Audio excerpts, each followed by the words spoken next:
Good evening, everybody. Happy Friday. Hope everybody's doing well. Welcome aboard. It's a listing show extravaganza tonight, complete with a free giveaway. As you see scrolling across the bottom, just type the word Christmas in the chat. Capital C, rest lowercase. You don't need the quotes, just the word Christmas. If you'd like to be entered for a free giveaway this evening, just as a thank you for you guys for showing up all the time to our listing shows and chat shows. I really appreciate it. Hope everybody's doing well tonight. Winter Crow, got to take Ellie to the door. Okay, very good. We'll leave the light on for you, Winter Crow. How's it going, folks? Hope everybody's doing pretty well. We are going to continue this evening with the same magazine we used last week, which was that 1918 edition. Check the magazine. My goodness, I forgot what it was. Not Better Homes and Gardens. Ladies' Home Journal. March of 1918, Ladies' Home Journal. We went through a series of ads last week, and I had mentioned or alluded to the fact that there are probably like 50 or more ads in this magazine. So I figured I'd break it up across a few shows. And let me just save one thing really quickly so I don't lose it, and then we'll just say hi to some folks, and we will get started with the listing. Again, welcome aboard, everybody. Go ahead and just type Christmas in there if you'd like to be entered into the free giveaway.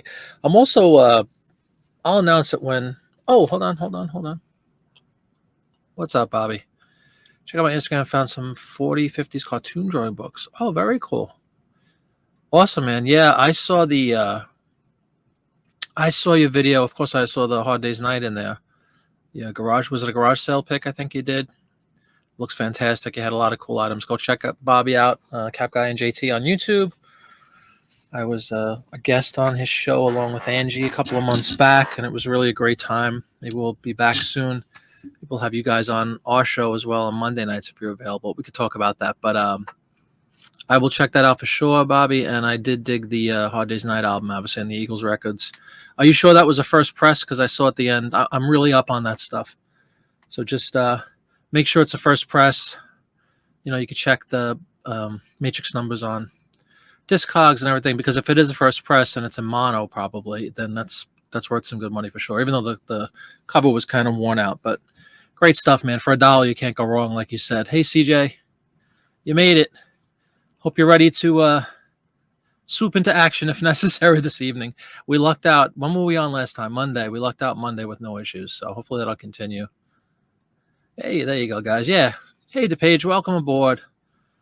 Go ahead, guys. Type Christmas in there. We're going to give away a little something tonight, just as a thank you to everybody. Christmas in July, in case you didn't notice. That's why we have the Christmas as the magic word this evening. But yeah, that was definitely really, go check out Cap Guy and JT if anybody hasn't seen him yet in his channel. Great channel on YouTube. What I really love about the stuff, his name is Bobby. What Bobby does is, I think it's every day, right? He goes on Instagram,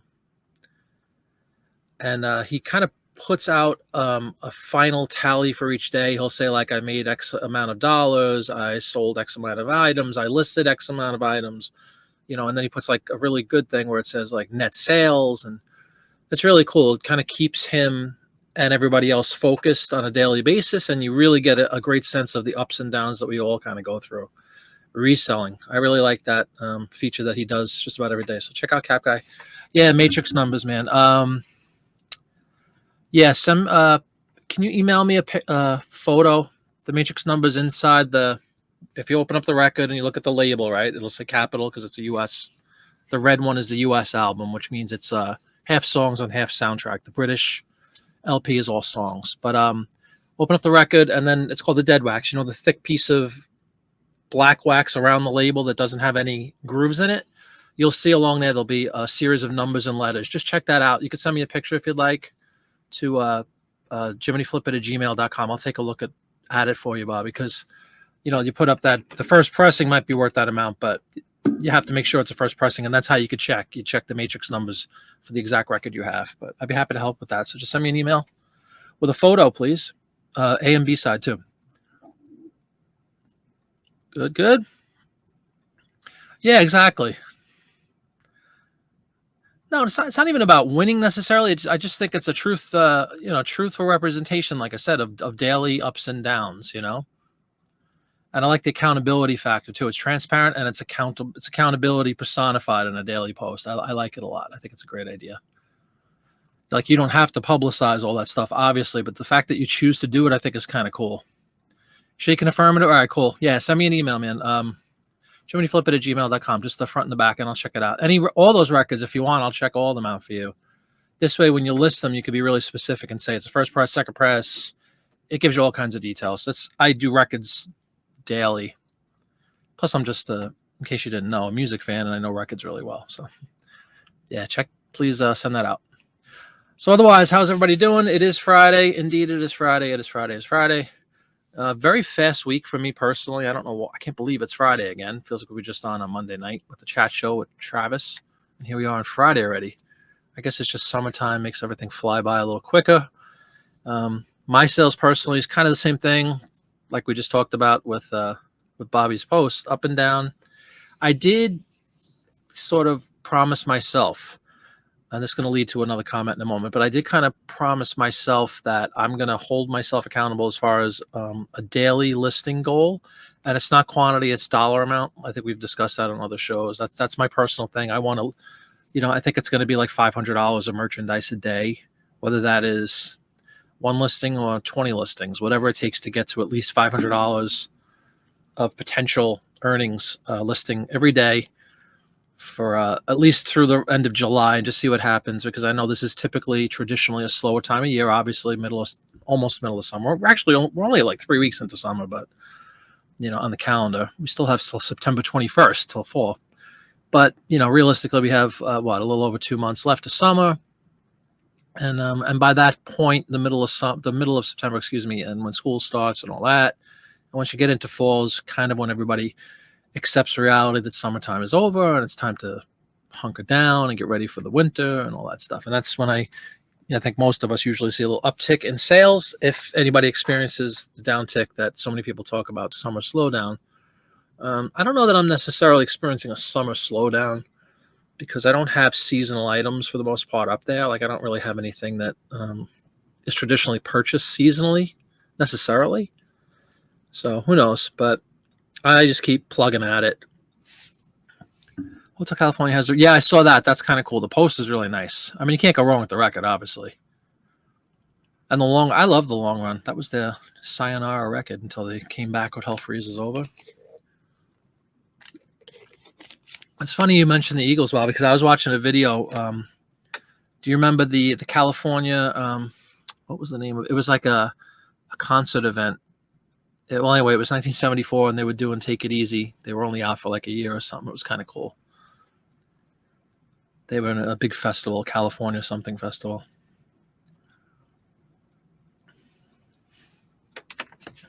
I also just wolfed down 2 slices of pizza like 30 seconds before we started the show, so let me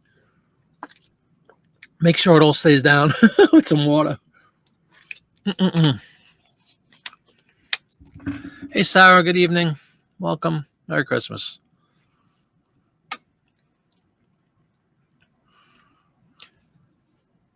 Love New Kid in Town, absolutely. And they do a killer version, or they used to do a great version of that. It was exactly like the record. Joe Walsh is on keys. The famous show in Maryland that everybody's probably seen from 77. Great quality, too. I love that song, too. Absolutely. Well, anyway, Sarah, welcome. Winter Crow will be back in a little bit. She's taking her dog out for a little summertime activity. Why not? The dogs are stuck inside most of the time. 86. Okay.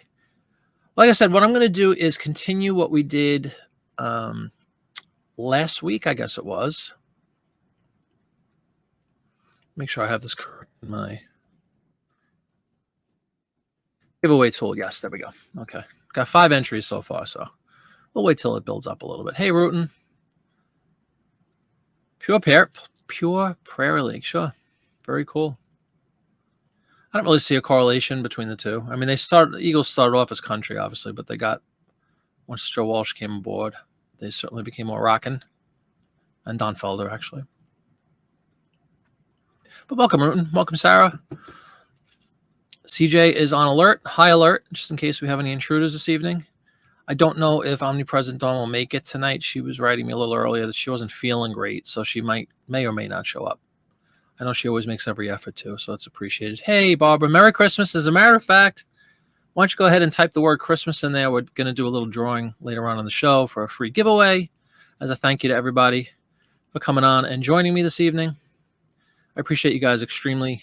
I really do. Still want to get over that 1,000 mark, but the 700 or so that I have, I'm extremely appreciative of, and I love the fact that you guys turn out religiously for all these shows. It's really appreciated. Makes my life a lot easier. I love listing with other people. I think it's a lot of fun, the conversations we have and the things we learn. Hey, Gulf Coast Pickers, what's going on, man? Welcome, welcome.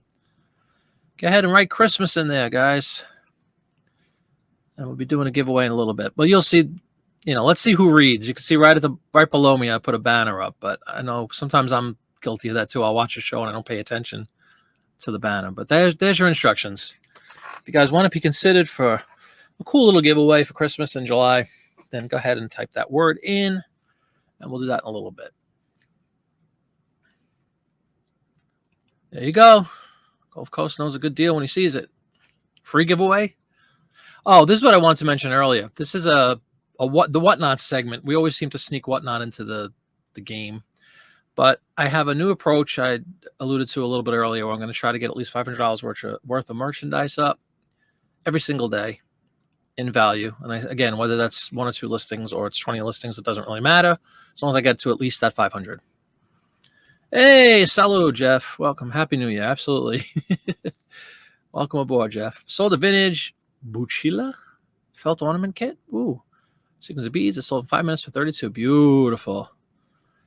That's good to know. Yeah, because maybe people have the other pieces. Is that possible, Sarah? And they needed the pieces that you did have? I mean, I guess there's an opportunity for that to exist too, right? Oh, yeah, I saw those model kits. They looked really good. A lot of money in those too. Gulf Coast Picker says hello. Bobby says hello to Cap Guy. So anyway, I have the $500 a day thing I'm going to try to carry through for the second half of July here and see if it makes any kind of impact on my daily totals and daily sales. Oh, man, the regular kit complete sells $150. That's all right. $32.99 and sold in 5 minutes, and I'm going to assume you paid a lot less than $32.99, so not a bad deal, right? Well, anyway, to the Whatnot thing, just to touch on it quickly, what I'm going to do is I was doing a little inventory. I was adjusting my inventory. I have a series of shelves. I'm sure a lot of people have similar systems wherever you keep your merchandise, your inventory. I have these metal shelves, right? And I had 2 sections, which I'm looking at right now in back of me, that had just a lot of miscellaneous junk on them. Little one-off things, not really organized like I like to have most of my stuff fairly organized once it's, I have a to-list section and I have the listed section. Well, anyway, top 2 shelves of my to-list section just had some scattered whatnots, so to speak. So I grabbed them all. I did list a couple of them just, again, maybe half hour, an hour ago. Silly little things that I've just been putting off for whatever reason. It's kind of like a death pile, but it exists on a shelf and all mangled and mixed up. I'm going to take all that stuff down, and whatever I didn't list right away, I'm thinking of doing a complete like potluck whatnot show or auction, probably Sunday, where I'm just going to grab, it could be anything under the sun. It's not going to be a dedicated product line. Like usually I do the print ads or I do records or I have a Disney thing. It's going to be a mishmash, a potluck. So if anybody's interested in that, I'll probably do it on Sunday. And my philosophy is going to be that if it doesn't sell on Whatnot, I'm going to put it into a bin and take it out to, we have a recycle company called Green Drop where they just take stuff and you can, donate it to like Purple Heart, St. Peter's. There's a couple of different beneficiaries you could take it to. And I've done that with just stuff that we've had in the house in general that has nothing to do with eBay, like old shares and things we just want to get rid of. So that's going to be my thing. I'm going to go through the potluck, and that kind of keeps everybody interested because you never know what's going to be next. So I think there's a little bit of a risk involved in getting, again, I did the vinyl auction, so I might have a bunch of vinyl people come in and they're going to see me putting up for auction, some old book or something and say, what the hell is this? They might bail on me, but hopefully I'll just grab a bunch of people strictly just because they're interested in what the heck is potluck. So we'll see what happens. And that's going to be my thing. If it auctions off, great. I get rid of it because obviously I haven't listed it. It's been sitting on the shelf, gathering dust. And if it doesn't go off in the auction, nothing's like super high value, I'll throw it in a bin and I'll take it out to Green Drop, the place where I recycle. That's all. And this way I have 2 clean shelves where I could put some better merchandise up. That's what I'm going to do. Yeah, I know. What exactly is that? I do have one. It's just those 2 shelves, awful place to be. Hodgepodge is good too. Yeah, hodgepodge. I'm calling it potluck. When I was in school, they used to have potluck lunch, like hot lunch in school, which meant it was kind of, you didn't know what you were going to get. I don't know if anybody does hodgepodge potluck on whatnot, but I'm going to do one. I'm just going to mix it up. I'll put it in a category, that makes sense. And then I'll just kind of deviate. So if somebody gets used to, I might even have some records in there. I was going to say, if I do it in vinyl, that could be messy. I don't think I'm going to do that because people are going to expect vinyl. But I'll probably do that on Sunday. Tomorrow, my wife and I going out with some friends that came in they drove across. We live in Pennsylvania. They drove across from Oregon. It took like 8 days because they made stops. It was a girl that my wife went to school with. She hasn't seen her in like 35 years, but she kept in touch, the last 10 or so with Facebook. And they drove all the way across country, and we're going to be hanging out with them tomorrow, meeting them for dinner. And I've never met them, and my wife hasn't seen them in 35 years. So that should be kind of cool. So tomorrow's kind of a family day. So Sunday we'll get a whatnot going, my hodgepodge, potluck, whatever you want to call it, whatnot show. But that's a nice benefit of whatnot. It is a great way to just get rid of stuff, move some stuff, potentially if it sells, of course, but get rid of some stuff that you don't have time to list. You don't really have any, the word isn't energy. You don't have any desire to list, maybe it's just like scraps, leftover stuff that you don't want to throw out, but you don't really want to take the time to list it. Whatever. I'm going to do the hodgepodge.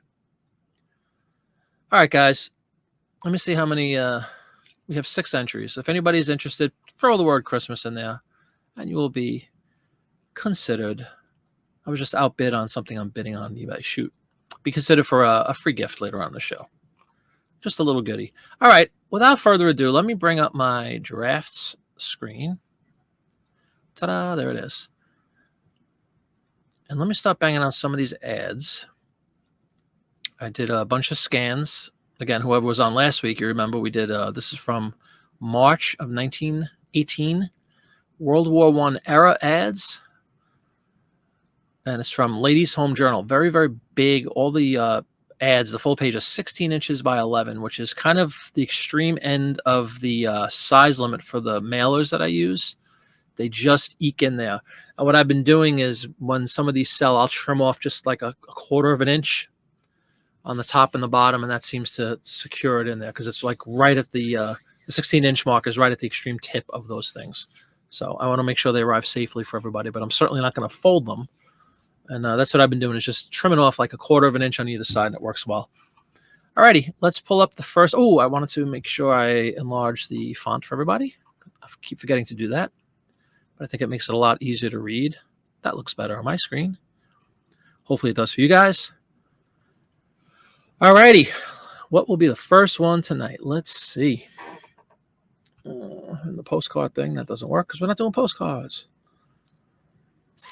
Life, magazines, and other. Here we go. Alrighty, and we don't have any cars tonight, guys. That's shocking. We did a bunch of cars last time. Thanks, Gulf Coast. I appreciate it. Yeah, the larger font is cool. It's always a tough decision. What's the first one going to be? We'll just pull this up, not for any specific reason, but just because it's kind of cool. All right, again, we're talking wartime. We're talking World War I. This is an advertisement for the American National Red Cross. So it's not a product necessarily. Hey, Mother's Mustache, could you imagine your order arriving folded? No, I couldn't, and I would never do that, obviously. That's hence the trimming if needed. That's the only time I would. Like, if you look at this picture, actually, there's a perfect example. You see how this, obviously there's a pretty substantial border around the side of the actual advertisement. There's wiggle room, as long as you pull them out carefully. Watch my video on how to do that. But as long as you pull them out carefully and you take your time and you're diligent with it, you always have a little wiggle room. If you look at the extreme top right of this ad, it's hard to say. There is actually a little bit of a tear right there, so I'll trim that off before I ship it. But it's a really cool ad. It's for the American National Red Cross, and you can see the new Red Cross work for the boys and girls of France and Belgium. Obviously, World War I. And you can see it's kind of cool. It makes reference to former President William Howard Taft, who is now chairman of the Central Committee. President Taft was also a Supreme Court justice. So, talented man was Mr. Taft. A big man was Mr. Taft, but a talented man. So it's going to be this first ad. We'll put it up. Again, it's not necessarily a product, but it's American Red Cross. And you can see also under the words National Red Cross, it says the American Red Cross is the only volunteer society authorized by the government to aid our land and naval forces in time of war. Well, for better or worse, war stuff sells. We've often talked about World War II popularity, but World War I, although as time goes by, becomes less and less memorable, I guess, to people, because I don't think we have any soldiers left from World War I. The last one died a couple of years ago. But obviously a very historic event, and people still collect war stuff. So it's going to be this one.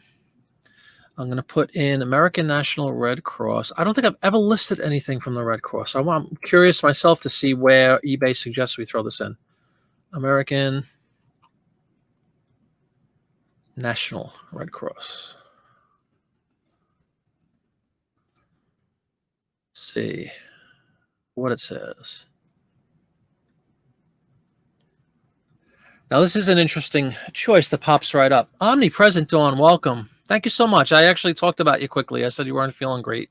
So I appreciate it, Dawn. If you're not feeling well, go lay down. It's totally okay. But I really appreciate you coming in.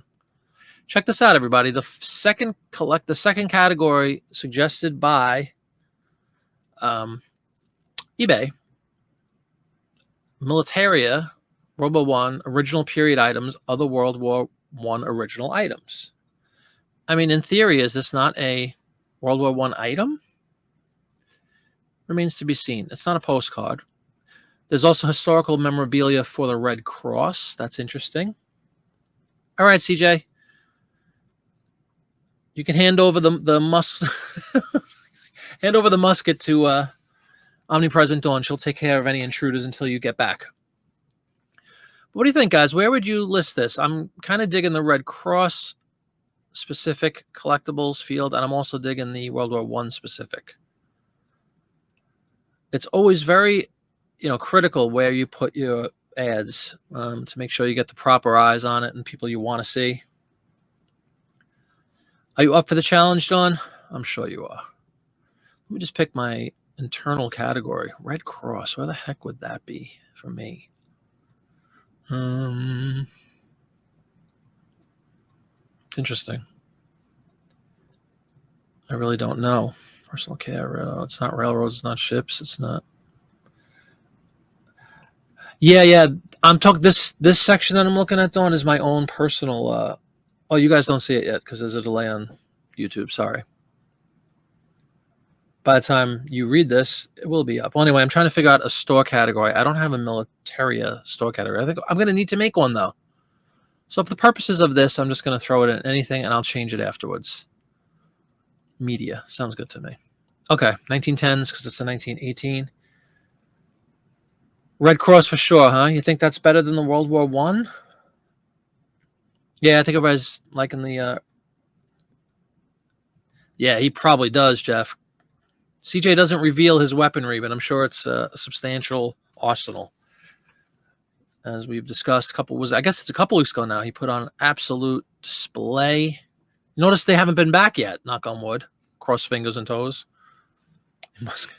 All right, we'll go with, everybody seems to agree with the Red Cross section, so far be it from me. Let's see what they have. Organization Red Cross, sure, 1918. Modified. Wow, nice and easy. Look at that. U.S., bam. That's not signed, no. I'm going to keep this at the 1999, a little bit of a premium. It's just kind of unique. Red Cross, directly speaking to the war effort. I always like to see that in the ads. It's going to attract people. Now, with that said, look at how many characters we've used just by throwing in the name of the organization and the regular stuff. We're more than halfway filled, so I want to be diligent here or careful with the remaining. What would you guys put? We have a reference to land and naval forces. We have wartime. We could put in. We have France and Belgium, boys and girls of France and Belgium. It's kind of nice that they're doing a clothing drive for the kids in Europe. You got William Howard Taft, the former president, probably a good thing to throw in there as well. And if the thing is, if we type William Howard Taft, I'm willing to bet if we can even fit it, that would take up everything. So we might use the William Howard. Oh, it does fit. Beautiful. I'm going to say if it didn't fit, we could always use our little used special ad custom specific category, which I like to do. Which I might do right here. I might put France and Belgium.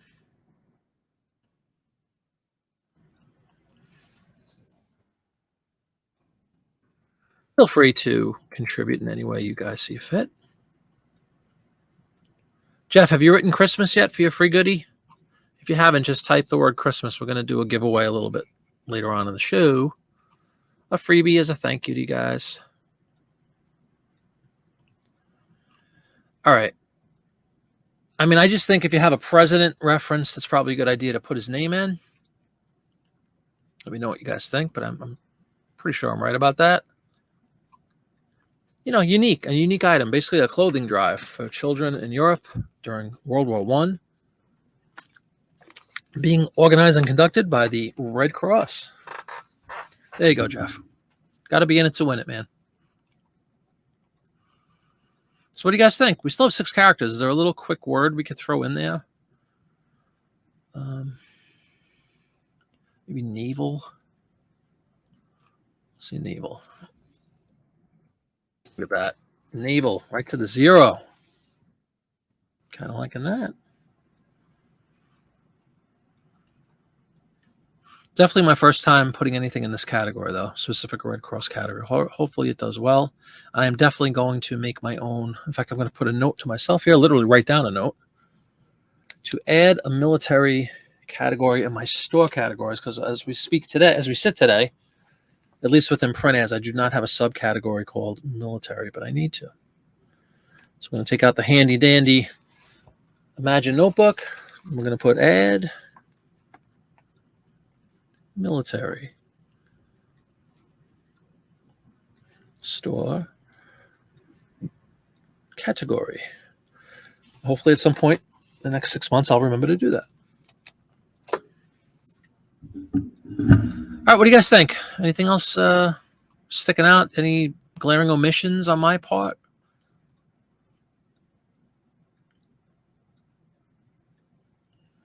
Let me know what you think. Otherwise, we're going to let this first one go and introduce the second ad of the evening.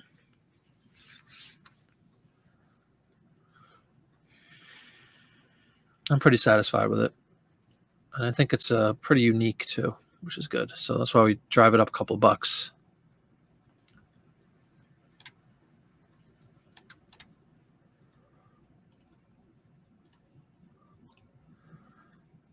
Okay. All right, we're going to let this one go. Thanks to everybody for chipping in ideas and agreeing that we should go in the Red Cross category. So we're going to list this one. Bam. And we will move on to the second ad for this evening.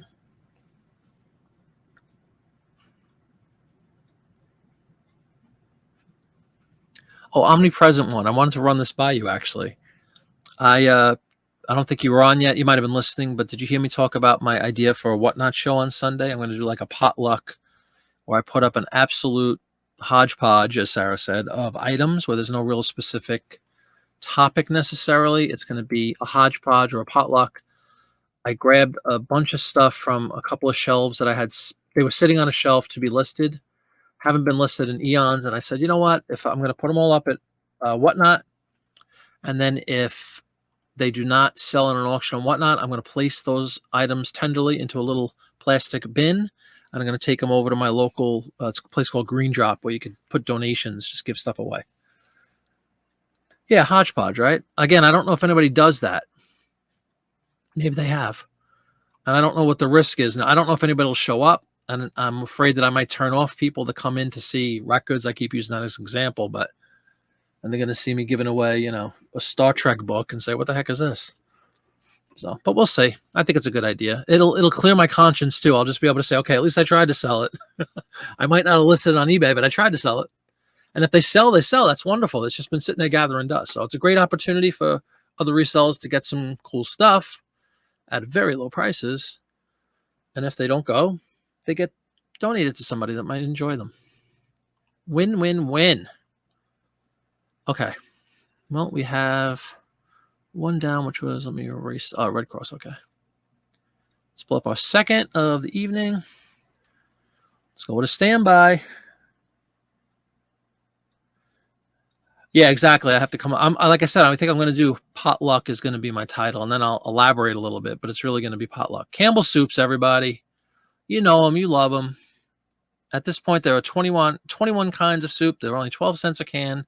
You have one of the Campbell kids down there. You have this ridiculous Roman column for some reason, which I think we've discussed several times on these shows.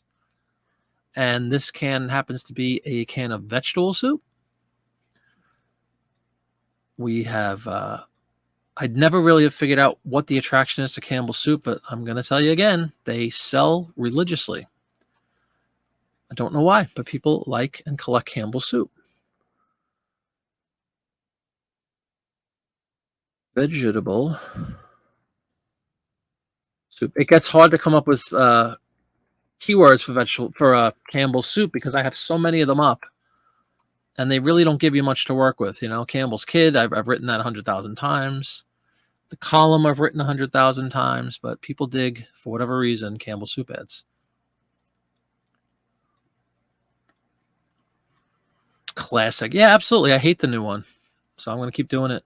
Although I think I've mentioned this, but it happened to me again today. When you try to do a bulk edit now, I can't get back my regular bulk edit. They've forced us into the new way. You didn't hear about it. Yep, Hodgepodge.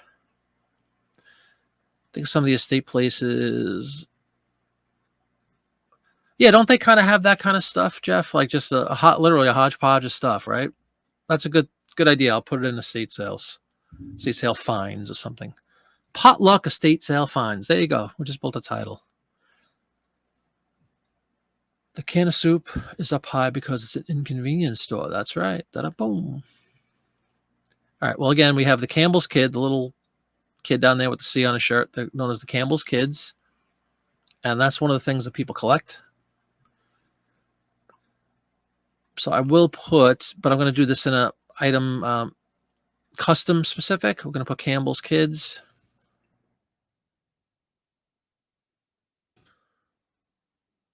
Spell Campables. Until I started doing these ads, I never realized there was a P in Campbell's because everybody kind of says Campbell's, right? I felt pretty stupid. The spell check was taunting me. I'm like, why does it keep saying, oh, there's a P in there? Oops. Again, short of like listing a couple of vegetables that are up there, like writing corn, lettuce, or something, it's hard to come up with words for this, isn't it? Do you see my dilemma, everybody? How would you word this? First of all, I'm going to trim this photo a little bit. It's got some non-desirable bits about it, so let's get rid of that. Know what I wish they had in the eBay? You see the functionality you have to edit photos, right? I wish they had a straightening tool, but that doesn't just go clockwise. They could actually straighten it. I have that on one of the programs I use, photo editors. But once it's in here, it's like, hey, Deal Finder, how you doing? Cornucopia. Ooh, is it a cornucopia? I think it's just scattered vegetables on a virtual table. I don't see an actual cornucopia, but that's a cool. What does KW mean? The page is always coming up with these cool little slang abbreviations that I never know what he's talking about. What is KW? I don't think it's a cornucopia, though. It's a hodgepodge of vegetables, however. Good. Glad you're doing well. Welcome aboard. If you're interested in a giveaway, Deal Finder, we're I'm going to do a free giveaway a little bit later on in the show. Just write the word Christmas as instructed below in the scrolling action bar, whatever you want to call it, down below. If you feel like being part of this, just write the word Christmas, and we'll do a giveaway in a little bit as a thank you to everybody. Not really. Anybody have any ideas as far as other words we can use? Keyword, KW, of course. Thank you. I guess at this point I start banging out carrots, peas, corn, or something stupid like that.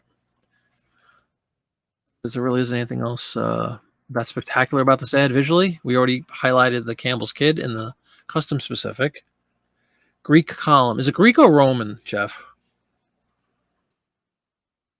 I've written that too.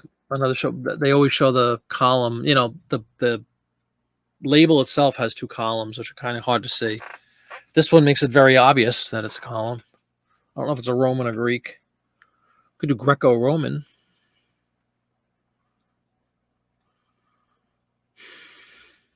I mean, for fun, I don't mind writing it. Greek column. Corn. Peas.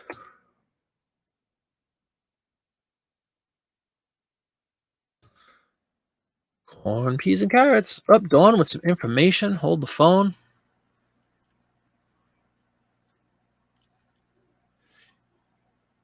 You got your killing. All right. Thank you. You're welcome to join. There's no limit. The second field is what those are. Campbell's, 1929, USA, etc.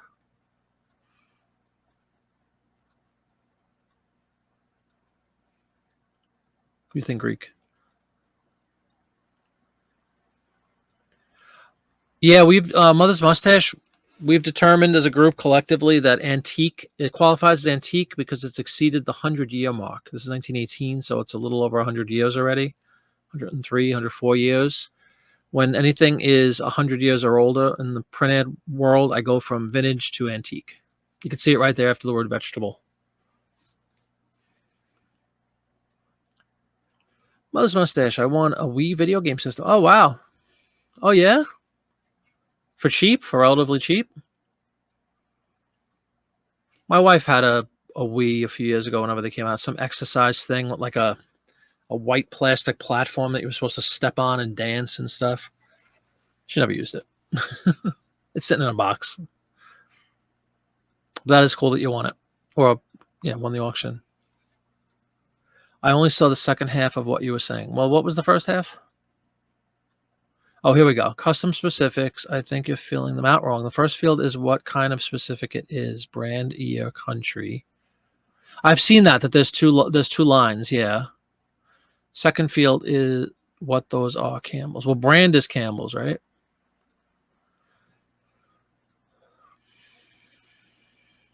Yeah, that is cool. This one, Deal Finder, is it's a 1918 edition of Ladies' Home Journal.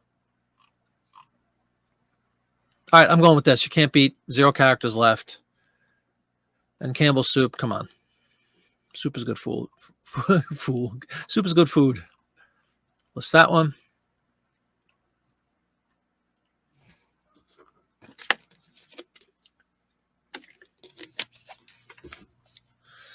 All right, 2 down.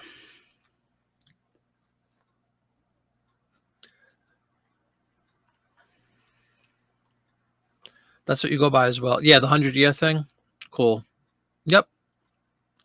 Right, so if you're doing that, you'd put brand in the first field, Campbell's in the second field.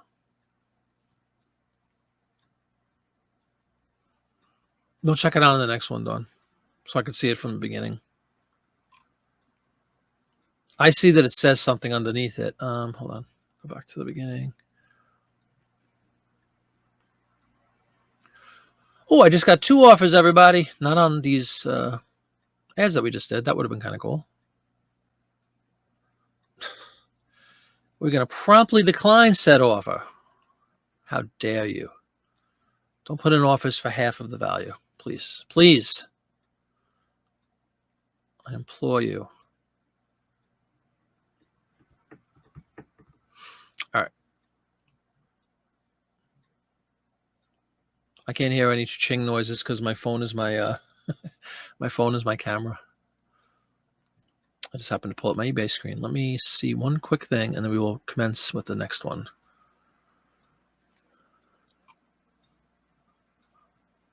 Okay. Very good.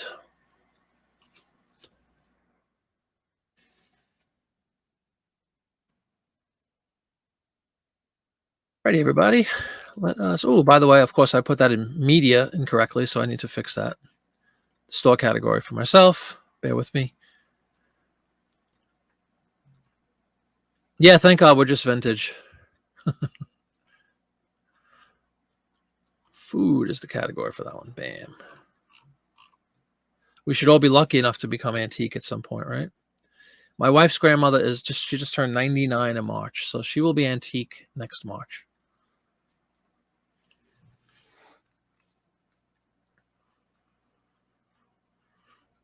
She's the only one with any grandparents left, unfortunately. That happens with time.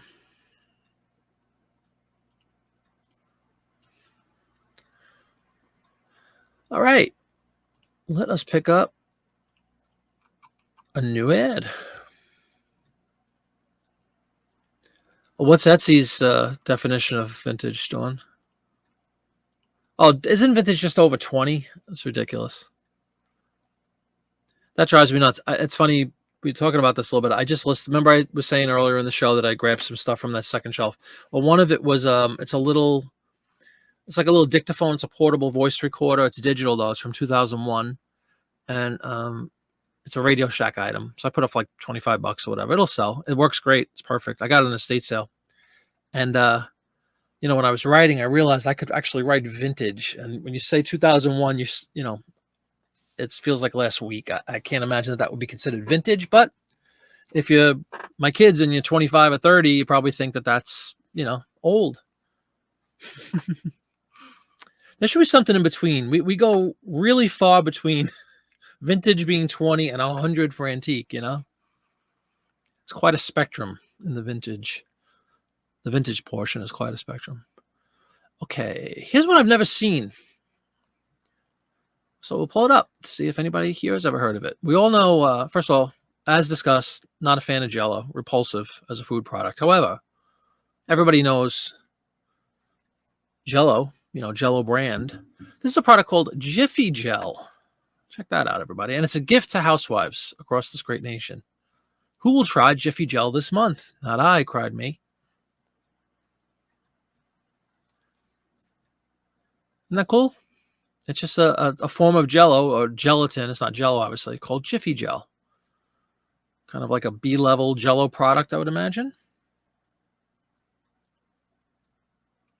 Especially in my lives, Dawn, because honestly, I mean, I don't know how true it is, but within YouTube, you could check out like demographics of your the people that follow you and subscribe to your channel. And let me just tell you, yeah, you are by far the baby in my demographic, according to the details that you can pull down on YouTube. Kind of like the postcard people. Most of the postcard people are going to be a lot older than 37, All right, Jiffy Jell it is, everybody. Let's see what's going on with this. The Jell, did I spell it? Yes, Jiffy Jell. I'll put gelatin. Dawn is also the queen of those little faces. Look at that. Now, you see we have a category. This is, again, I'm going to put it here, obviously, but you see gelatin and Jell-O, because Jell-O is the major force in the world of gelatin products. So we're going to throw it in there because it does say gelatin and Jell-O. And we want to reach those people. So let me go to food. He says with a sense of sarcasm, because I don't think that's food, but whatever. Black and white advertisement it is. This is original. The brand is Jiffy Jell. Be a print ad. Gifts for housewives. That's right. Merry Christmas, Dawn. Jiffy Jell. Go make it. He was the Jello gelatin guy, yeah. And Jello pudding pops. And Fat Albert. I'm going to take this back to reality with my regular pricing scheme. Gel. Okay. We got to write a gift to housewife, right? Gifts to housewives. I mean, that's a huge selling point. Gifts to housewives.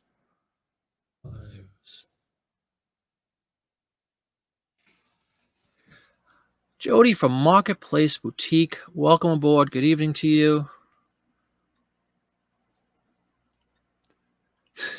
That's true. Yeah. Hey, Jody. Welcome aboard. Jody, and Deal Finder, if you didn't already. Oh, you already said Deal Finder politely declined. She already won something and wants somebody else to get a chance. Mother's Mustache, too. If you want to win, you can see a little scrolling banner below my face here. Just put the word Christmas in the comment section to be entered for, we're going to do a little freebie drawing a little bit later on in the show. Just as a thank you to you guys, we'll give away a little Christmas-related item that you might be able to resell. It's just kind of a nice little thing. Your daughter fix you some dinner. God bless Jeff. It is indeed a man's world, Mr. Loftus. You got your daughter making you grub. Beautiful. Pudding pops, yeah. Jody, yep. I think it's J-O-D-I, correct? Or is it J-O-D-Y? Let us know. Marketplace. Daughter without glasses. I can't even see this. There you go. Got to be in it to win it, Jody. Yeah, where have pudding pops gone? That's a great question.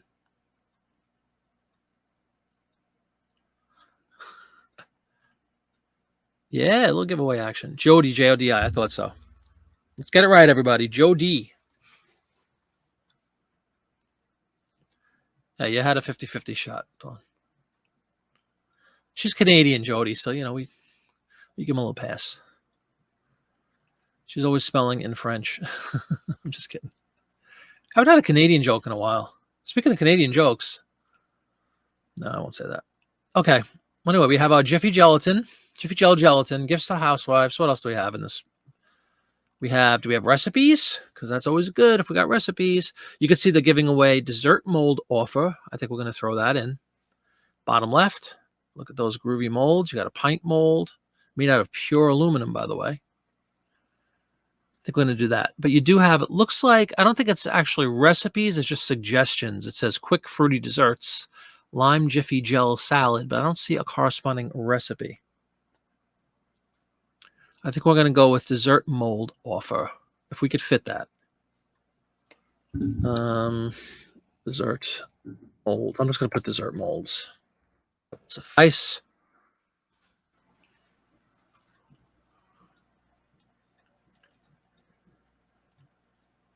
Nah, I'm not going to say it.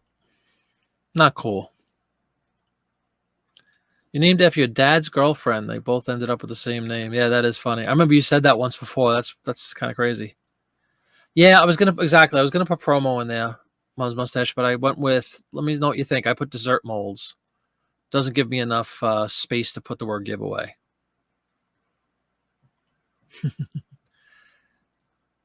Dessert dainties. Ooh, that's interesting. Giveaway. Yeah. Going down pretty quickly tonight. These aren't, super complex. Again, we're going to do a little housekeeping on this ad. You can see a little smudge action going on. That's why we always allow some space. Good advice in general. Jody just picked up a couple of ads last week. Again, thank you very much. And she was kind enough to put the ads that when they arrived to her home safely, thank goodness, she featured them in a video she just did. So go check out Jody Marketplace Boutique on YouTube. Got to get her subscriber count up too. She does really good work, and she deserves many, many, many more views and subscribers. So go follow and subscribe to Marketplace Boutique. She does lovely work. How's the microphone situation, Jody? I was awaiting an email with, send me an email if you'd like, and I could give you some suggestions for your microphone. I'd be happy to do that for you. But definitely go follow Jody. It was really cool. She, through a couple of the ads that I sent her, she featured in the video. It was kind of cool. You're welcome. Yeah, send me an email, seriously. JiminyFlipIt@gmail.com. I'll give you some suggestions. Let me know like what your budget is, what you're willing to spend on a. Oh, you bought one. You bought a Rode? Okay. Well, that takes care of that. Did you do a video yet with the new mic? All right, we're going to let this one go. So much for Jell-O. I'm not a fan of Jell-O. Yeah, they probably... Hey, Diverse Ventures, welcome aboard. I don't believe I've seen your name before. I saw Ventures, and I was going to say hi to somebody else. But this is Diverse Ventures. Welcome, welcome, and thank you for joining. We are listing... And Diverse Ventures, speaking of which, welcome aboard. And go ahead and type the word Christmas with a capital C, all lowercase. After that, we're going to be doing a little bit of a giveaway. Not too long from, probably like 7:30-ish. We'll do a giveaway as a thank you to you guys for showing up tonight and hanging out with me and helping me list. Alrighty, moving right along. Benefit of anybody who might have joined the last 10 minutes or so, maybe. We are working with a issue of Ladies Home Journal was it Ladies Home Journal? Yes, Ladies Home Journal from March of 1918. It's a World War I era. Cool. Thank you, Bobby. There's a new subscriber for you, Jody. She really has cool videos, Bobby. I think you'll enjoy them. She does beautiful work. Like, I like the videography that you do, Jody. Like, just I don't know, it's a very pleasant viewing experience. And now you're going to have an uptick in your audio, which should be pretty cool. So just keep up the good work. She has a great store, too. I've checked out the eBay store. It's very good stuff. All right. Jell-O is in the books. Let's get rid of the picture. We'll move on to the next ad.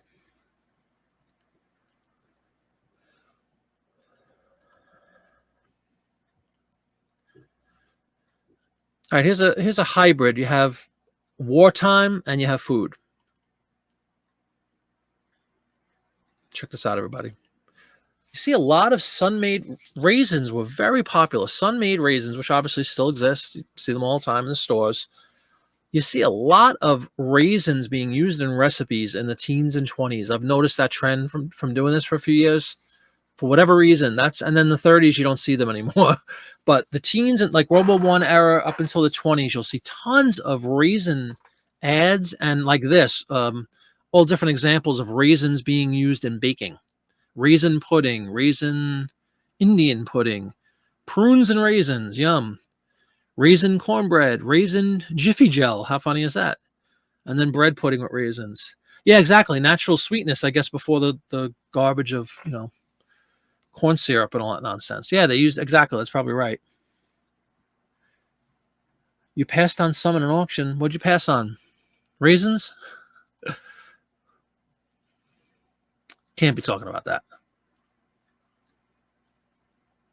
I'm probably behind with my scrolling here in the chat. Let's see. You froze some pudding pops to get the taste. Need the Tupperware popsicle molds. Yes, exactly. They had, the plastic ones. Hello, hello, hello. Hi.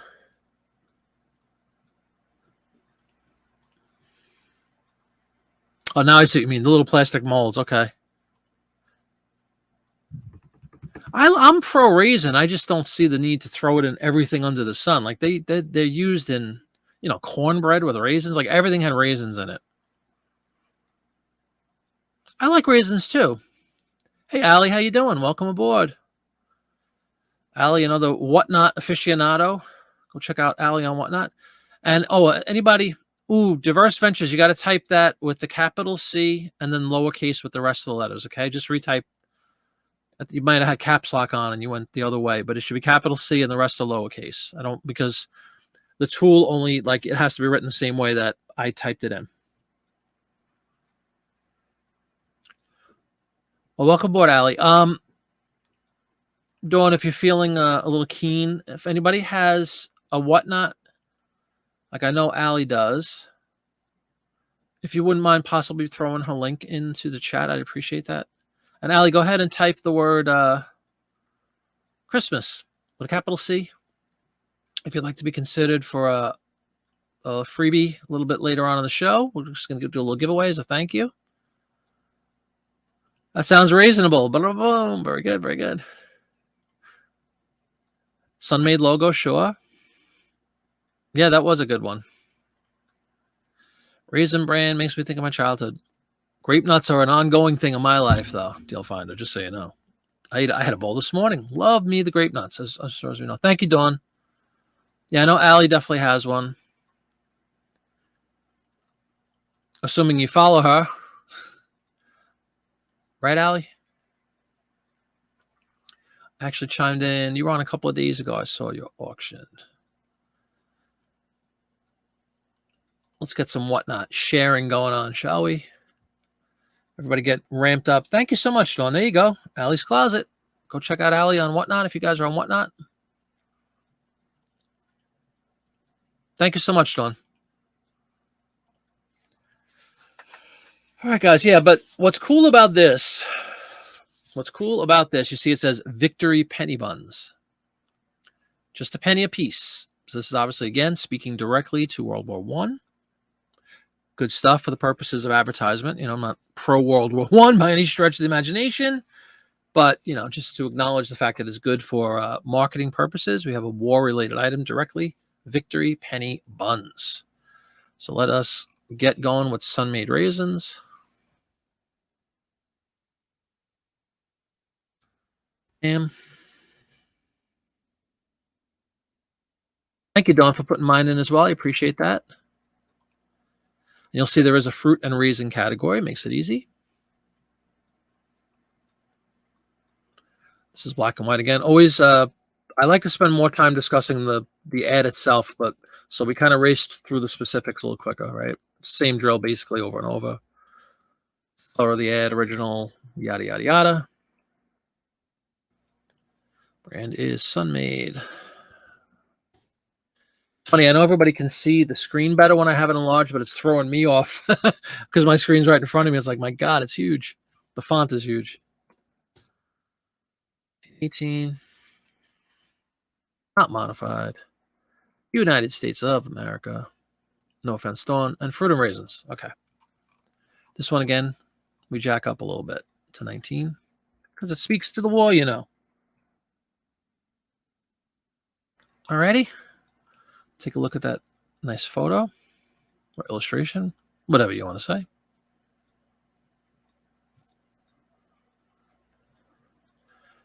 Thanks, Jody.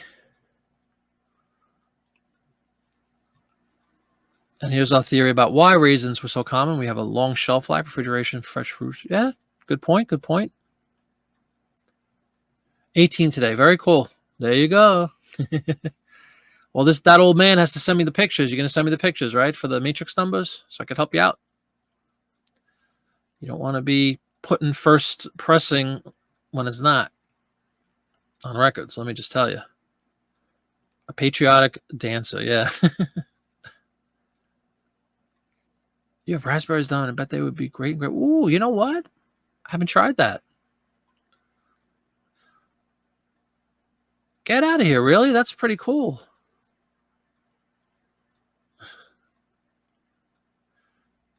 Cool. It's all about sharing. Wouldn't you agree? Wouldn't you agree, guys? All right, yeah, we're going to put you got to put Victory Penny Buns. Whenever you have a chance to write the word Victory Penny Buns, it's got to be done. So, right out of the gate. How many times do you get to write that?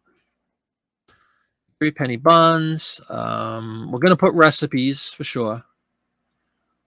That'll probably be the end of this lesson. I was gonna recipes. 10 characters.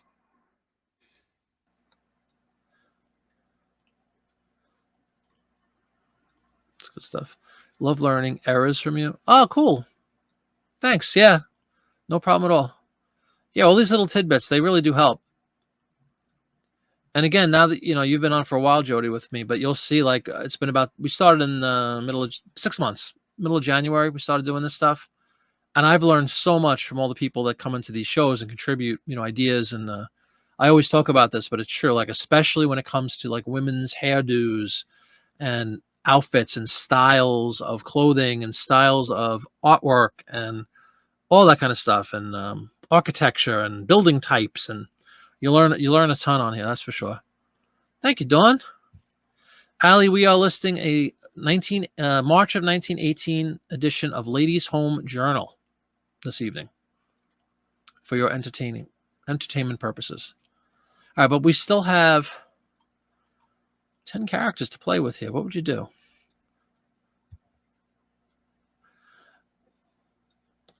A penny a piece wherever you buy bread. And then below that it says no sugar, no lard, and less wheat. California raisin pie is also one of the little recipes down there. What's a good one-word item we could throw in that's 10 characters or less? What do you guys think? Give me one whammo. Like, is the girl the raisin?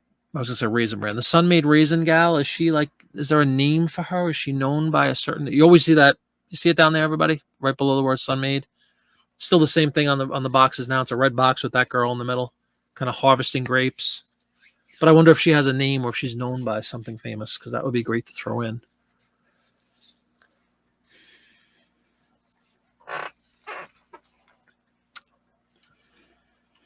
I don't know.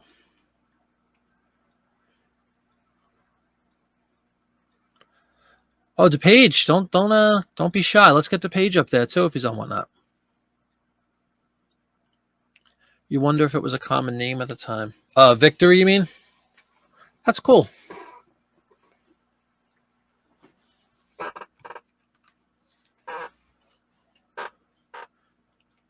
Porsche.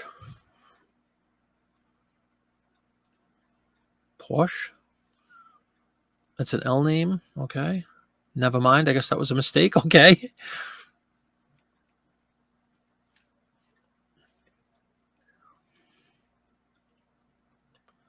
Seriously? Is that person's name? Dawn? Lorraine Colette? Is she like, did she model for it or something? Look at Dawn. Hold on, everybody.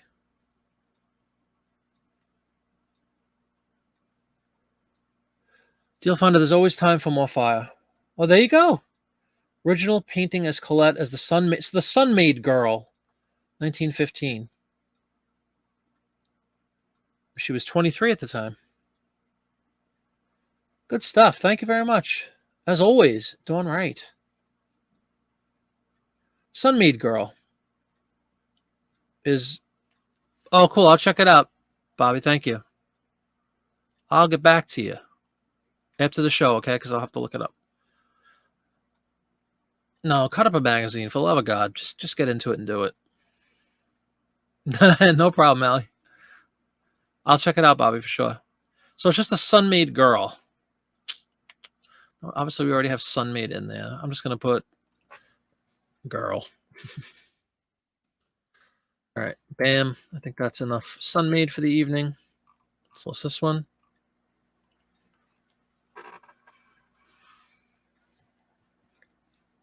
Is there anybody out there that has not put the word Christmas yet into the comment for our little giveaway? Why don't you go ahead and do that if you haven't already, if you'd like to be in the running to win a little free stuff. Hey, Memphis Blazer. Welcome aboard. Speaking of which, man, go ahead and type Christmas in there for me if you'd like to be entered for a chance to win a cool little giveaway. Excuse me. We're doing a little giveaway, probably about 7:30. There you go. Another man who knows a good deal when he sees it.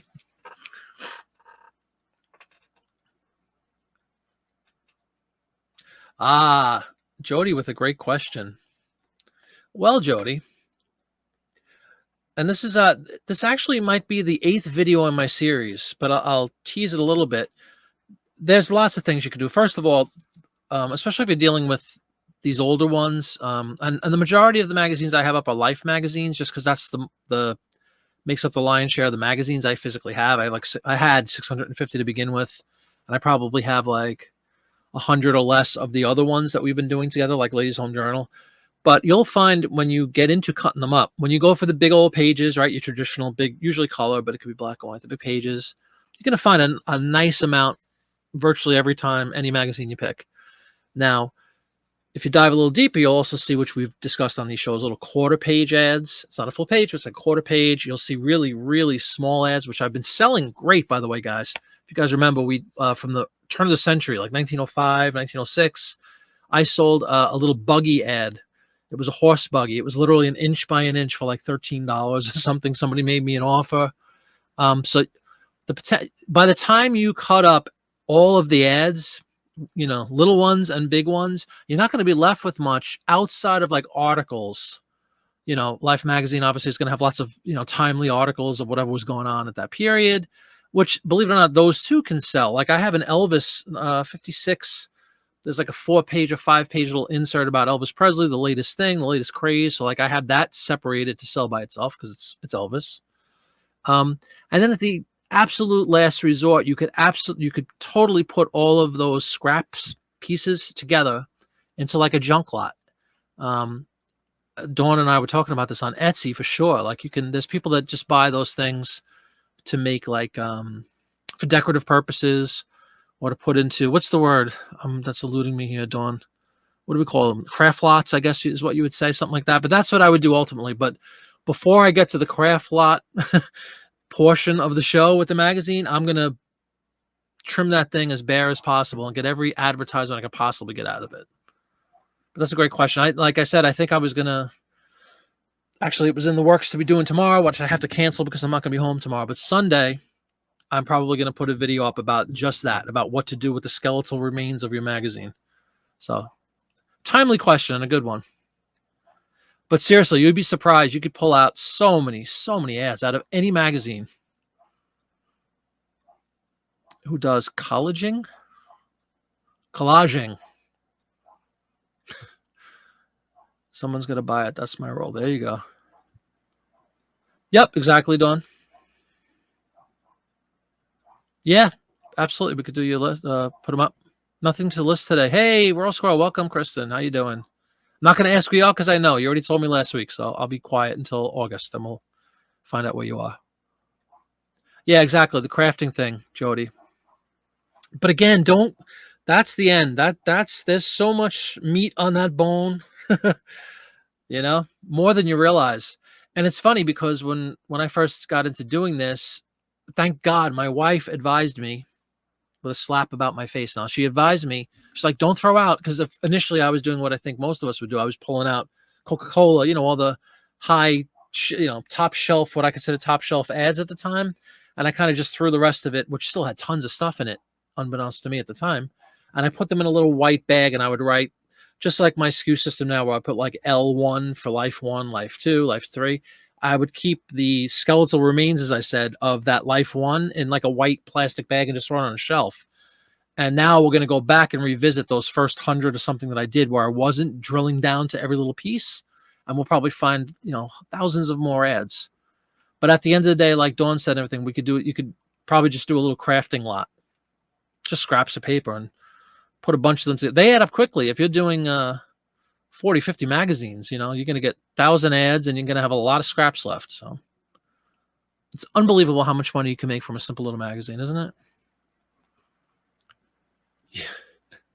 There's Rose Squirrels, whatnot. Yep. Junk journal. There's the expression. Thank you. Smashbook is another good one, actually, Rutan. Yes. Yeah. Kristen, go ahead and put Christmas. Write the word Christmas in the comment if you'd like to be considered for a free giveaway item I'll be giving away in about 20 minutes time as a thank you to my loyal YouTube buddies. Yeah, I know. Same with me. You've probably gone over this, but how do you pack and ship the large ads? Yep. I'll go back to that in a second. Makeup guy. Can you make envelopes, etc. out of the pages? Yeah, probably. That gets to the whole craft. Let the crafters do what they want, right, Dawn? Give it to them for whatever means they want to use it.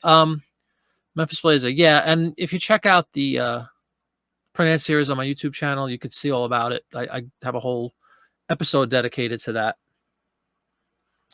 about how to ship. But the large ads fit in my mailers. I have these rigid mailers that I use, which you'll see in the video. And actually, they're linked below the video, I think. Let me make sure it's on this one. If you look at, yeah, you could see, oh no, that's the clear bags I have on there. Anyway, I have these clear bags, which you could, if you want to pick them up, they're beautiful. They're I guess 16 inches tall by 11 wide or 12 wide.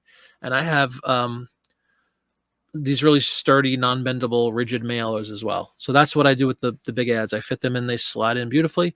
Jody Marketplace Boutique was kind enough to buy a couple of those ads for me last week, so she can attest to the quality. I hopefully she'll agree that they arrived safe and sound. I know they did because they were on a video that she released, but that's how I do it, Memphis Blazer. But check out the video. It's in my, Dawn will probably link to it. There you go. Good question. Yeah, they all fit. Thank God. This is by far, this magazine we're doing tonight is the biggest one I have. The paper, the physical size of the paper, it's 16 by 11, and the Life magazine's a 14 by 11, and both of them fit in to my rigid mailers. I haven't had anything that's too big to fit.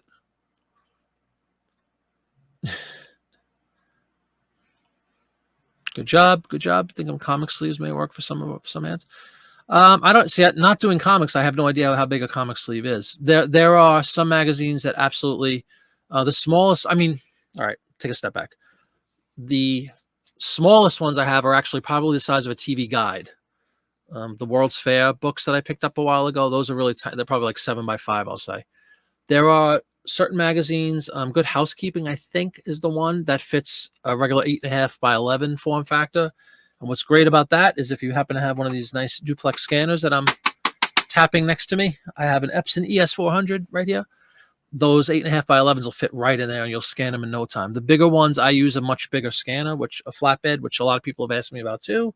And they're all linked. If you check out my video series on Vintage Print Ads, I have little links for all those products I use. So check it out.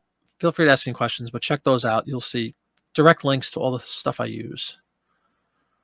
So basically, anything from Life is going to be on the big flatbed scanner because it's too big to fit in my duplex scanner. That would only accommodate the 8.5 by 11 at the biggest. But they're great for postcards. They're great for those really small ads I was talking about earlier.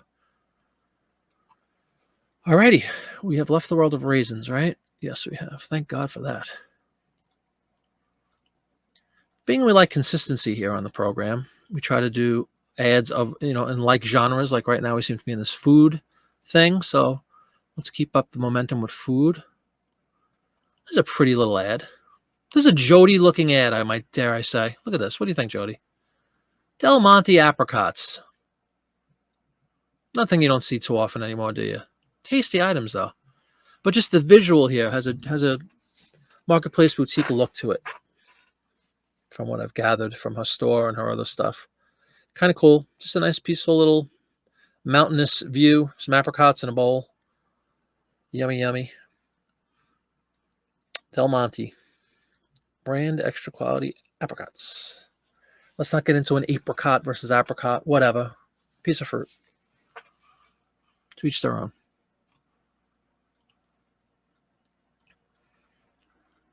Yeah, go ahead. Feel free. Thank you. Thank you, Dawn, very much. See, I knew it. I knew she would put it in there. Deal finder. Sorry. Deal finder. Absolutely, there are some that will fit in comic sleeves. How big are the comic sleeves, guys? Are they like 8.5 by 11s? You bought the large mailers. Okay, that's what you're doing. Just wondering if someone who dealt with more than ads is something. Yeah, and just so you know, speaking of which, I deal with much more than ads, but I use those mailers for other things too. Magazines fit in them perfectly. Whole magazines. I actually put a. This is gonna sound terrible, but it worked great. A 78 record in one of them too. Of course, I covered it with paper and everything in addition to the mailer, but they, it's a nice rigid thing. It's kind of the equivalent of putting the cardboard around it. If you don't have any cardboard handy, you could use them for so many different things. Postcards, most certainly. Any paper product, it really does a great job of keeping them straight. They don't bend. They don't get wet. That's why I put the plastic around it first, because we don't like water mixing with paper. Dawn is eating dinner. Yeah, CJ is, I think CJ is munching as well. He might still be here lurking somewhere. He's always, on the rooftop aiming at these people. Yeah, Dawn, certainly you should. And check out the link. If you could find something cheaper, go get it. But those are the ones that I use all the time. In fact, I need to order some. I order them, but all right, CJ's, all right, you're free, Dawn. CJ's still here, ready to swoop into action if called upon. So you are free to go eat. You got to watch the videos again and get supplies, but again, I have plenty of other fires to run in circles. Okay, no problem, you'll find it. And thank you for lurking, CJ. Alrighty, let us select another advertiser. Oh no, we have it already. Sorry, Del Monte apricots. Yum yum.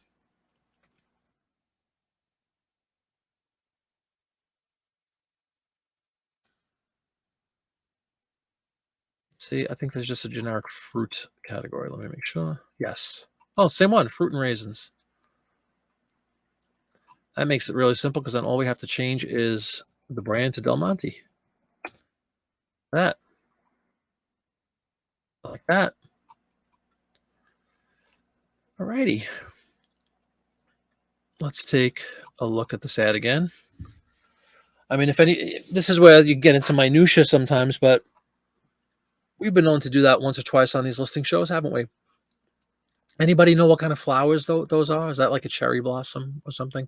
Remember, we're in March, so it's springtime. Could that potentially be cherry blossoms up there on the tree? If so, we'd probably want to indicate that. You have a nice rolling hills. You have a mountain.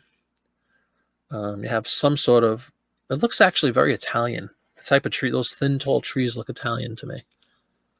But feel free to contribute any thoughts as far as what you guys see in the artwork that's behind the bowl of fruit.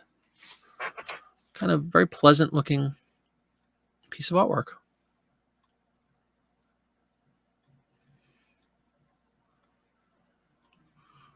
No, it's apricots, actually, Mother's Mustache. Apricot blossom? Is that a thing? Maybe it is. Not being an arborist, I don't know. Made in USA. Well, yeah, capital. Rutan, if you see, I mean, again, I know Beatles really well. The red, the cover with the red like that, that's the United Artists film. It's the film soundtrack. So you only get like 5 or 6 Beatles songs. The rest are just incidental, like music from the movie. And that's a Capitol American album. It is an apricot tree? Okay. You think it's the flowers for the orange trees? I don't know. That's why I was asking, Ellie. See, glasses, that apricot looks like a peach and peach. You would also assume it's an apricot tree. Has anybody looked up an apricot tree? I like the word blossom. Good call, Deal Finder. You thought the fruit was an orange. Nope. It says right on the can. Let's pull it up again. Del Monte apricots. We're going to put canned in there for sure, by the way, which will precede canned apricots. We're going to assume that's an apricot tree, but I don't like to assume stuff like that. So let me look up, what exactly does an apricot tree look like? Having probably never seen one in my life. What does the flower look like in an apricot? Actually, no. Let's see. Do they have pretty little white flowers in an apricot tree? That's the question. I think whoever wrote, I'm thinking this is the winner. We're going to go to a different screen share momentarily. It pains Dawn. Yeah, it probably does. Correct. I'm well aware of that, Rutan, but like I said, I don't know what they look like. But now I do. And soon you will all see. Let's pull up this picture. First, I have to delete the screen share. So much work doing these things. Share. Share screen. Share a picture of apricot. Here we go. What do you think, everybody?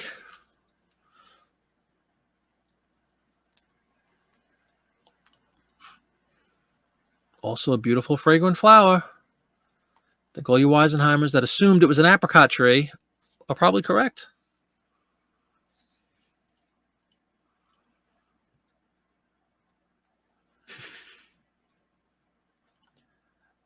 I'm going with apricot tree. That's the example that the Wikipedia, I think it was, or whatever, gave us. So let me go back to this photo really quickly, do some analyzing of the flowers. I'd say it looks close enough. And it's called an apricot blossom. Bam. The sweetness, the fragrance and sweetness, all bred by time. We'll copy and paste action. We're going to throw that in. Let me get rid of the screen share. We'll pull up the eBay screen again. And we're just a few minutes away from the giveaway.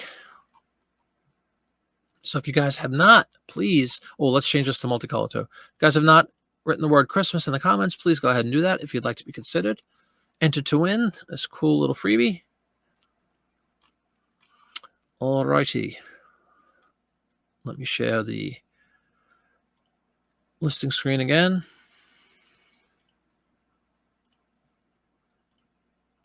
Thusly, bam. All right. Apricot blossom.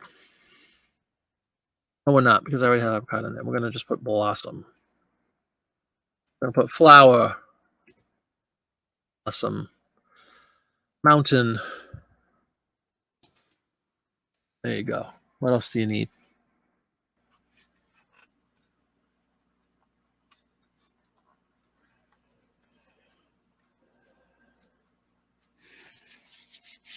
All right, everybody, what do you think? That should be good. They are delicious dried. Absolutely, Deal Finder. I agree. Yeah, they probably do. The flowers, you mean, right? I love dried apricots, actually. Not something you see too often for whatever reason. Okay, we're going to let this one, release this one to the eBay gods. Bam. We'll do one more and then we'll do our giveaway. Hey, Brian, welcome aboard. Another smart man promptly writes the word Christmas to herald his entrance to the show.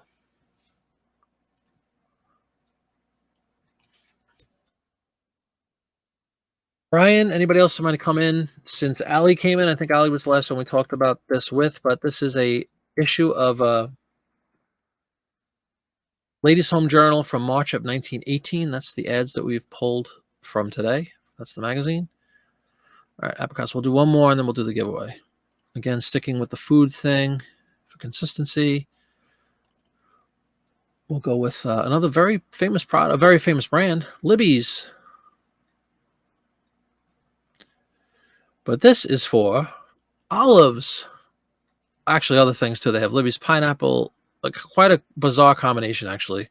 Libby's chili con carne, meat chili, olives, sauerkraut, pineapple, and I can't quite read the last one.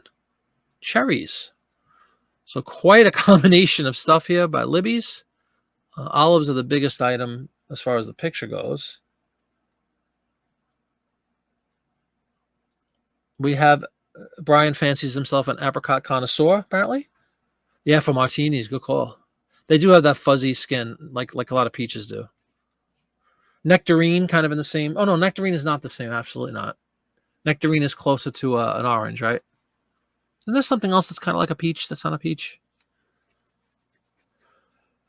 All right, guys, Libby's. I'm gonna put olives, but we'll. It's not two I's, it's two B's.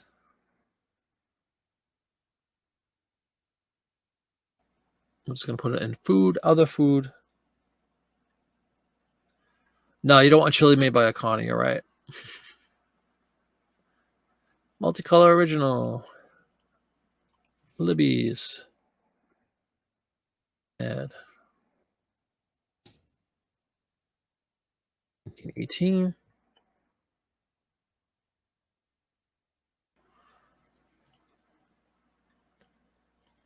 Alrighty. Specifics pretty easy on that one.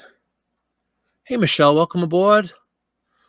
You're just in time. We have about 5 minutes. We're going to be doing a drawing. Oh, Lori's here too? I didn't see Lori. Hold on. I see Lori's whatnot being referenced. Where is Lori? Did Lori say hi and I missed her?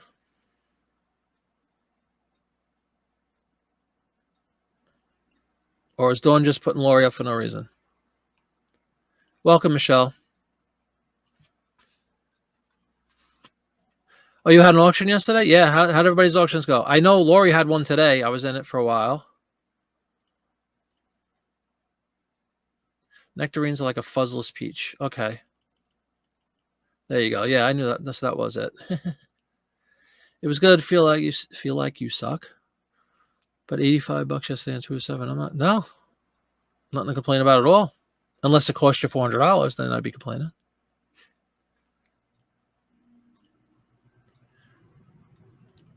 The Barbies did good. Cool. Lori was doing Barbies. Lori Gonzalez. Mermaid Treasures. Yay. Dawn with the clown face. Alrighty. Let us get this one up quick so we could do our exciting drawing. Old Barbie went for $70. Beautiful. Congratulations. Good stuff. Yeah, people like Barbies. They collect them.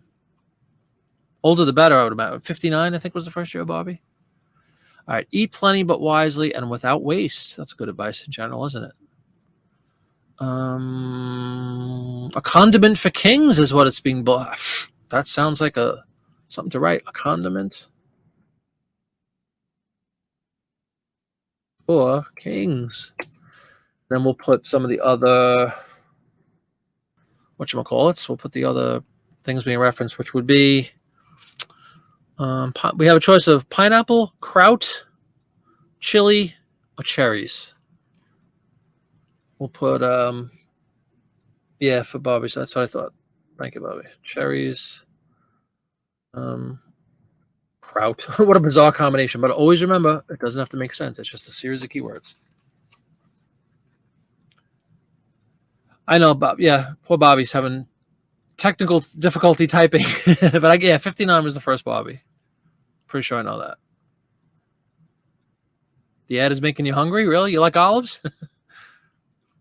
All right, guys. That's it for the olive ad. How much can you talk about olives? So it's this one. Oh, first year for Bobby. Gotcha. Bobby and Barbie both started in 59.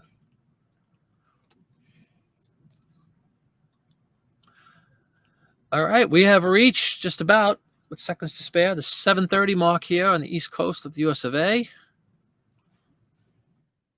mean, only one thing. It's not 8 o'clock yet. No, we'll be doing a little giveaway action. And of course, we don't tell you what the giveaway is until you want it. For some reason, that's what we do on my show. And why not? Why, don't change something if it ain't broke. What's the expression? Don't fix it if it isn't broke. Oh yeah, Dawn, that would probably sell very well, actually. All right, everybody. Let me see. I see all the entries in. Anybody else want to get it in really quick? Let me know. And then we will start our drawing, which worked without fail last time. Hopefully that will the streak will continue now. I know, Michelle. It's the heart pounds, doesn't it? Okay, let's share that screen.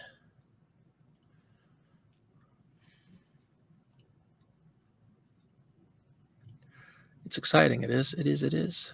Okay, then put that up. All right, everybody see? Got 14 entries. Who correctly typed the word Christmas. Thank you, Deal. Yeah, Deal Finder 1. That was the first one, right? I think that was the first one. Have I done 2 or 3? I don't remember. But anyway, good luck to everybody. And thanks again for joining me tonight. I really do appreciate it. This is just an appreciation. Thanks, guys, for coming in, kind of a thing. But since the whole Christmas in July marketing nonsense is in play right now, and we're in the middle of July, I figured, hey, let's do it. All right, you ready? Let's hit the draw. Look at everybody blowing by. Who's going to win?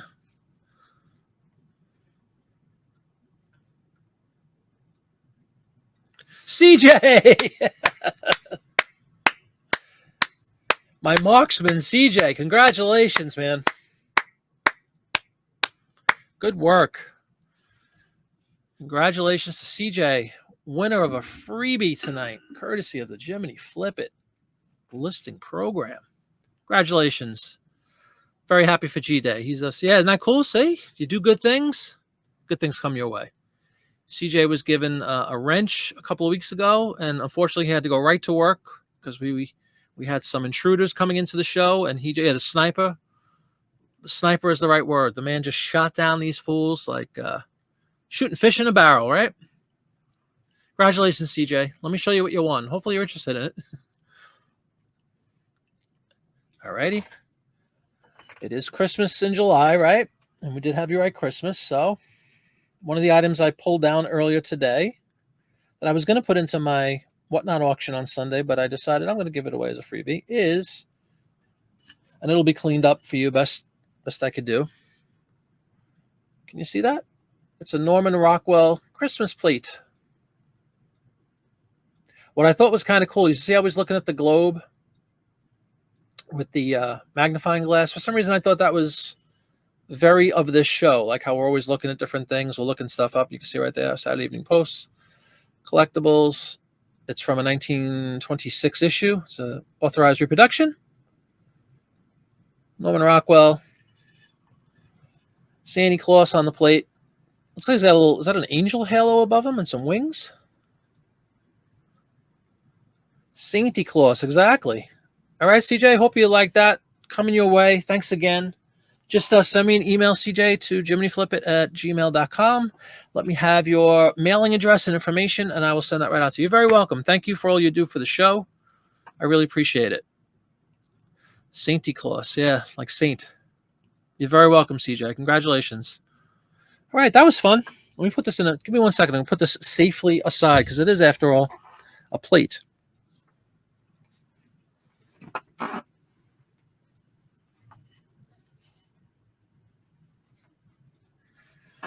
Oh, okay, thanks again, guys. CJ, I'll have that in the mail actually Monday. Tomorrow, Saturday, I forgot. So it'll be in the mail Monday morning at 9 o'clock. Huh. That was a lot of fun. Planning his trip? Who's planning a trip?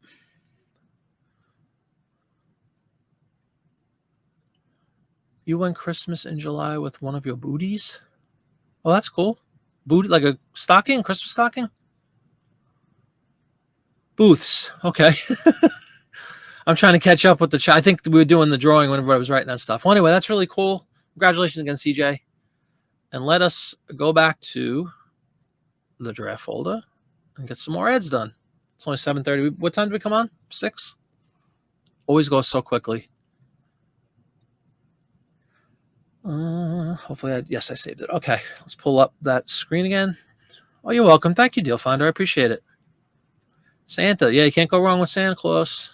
Norman Rockwell, Santa. Again, the beauty of winning something for free, you do whatever you want with it, right? If you want to resell it, you resell it. If you want to put it up on a wall someplace, you put it up on a wall. If you want to melt it down for the, no, I'm only kidding. You do whatever you'd like.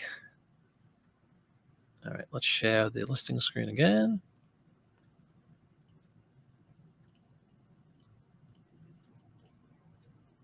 All righty. Let's see what's next.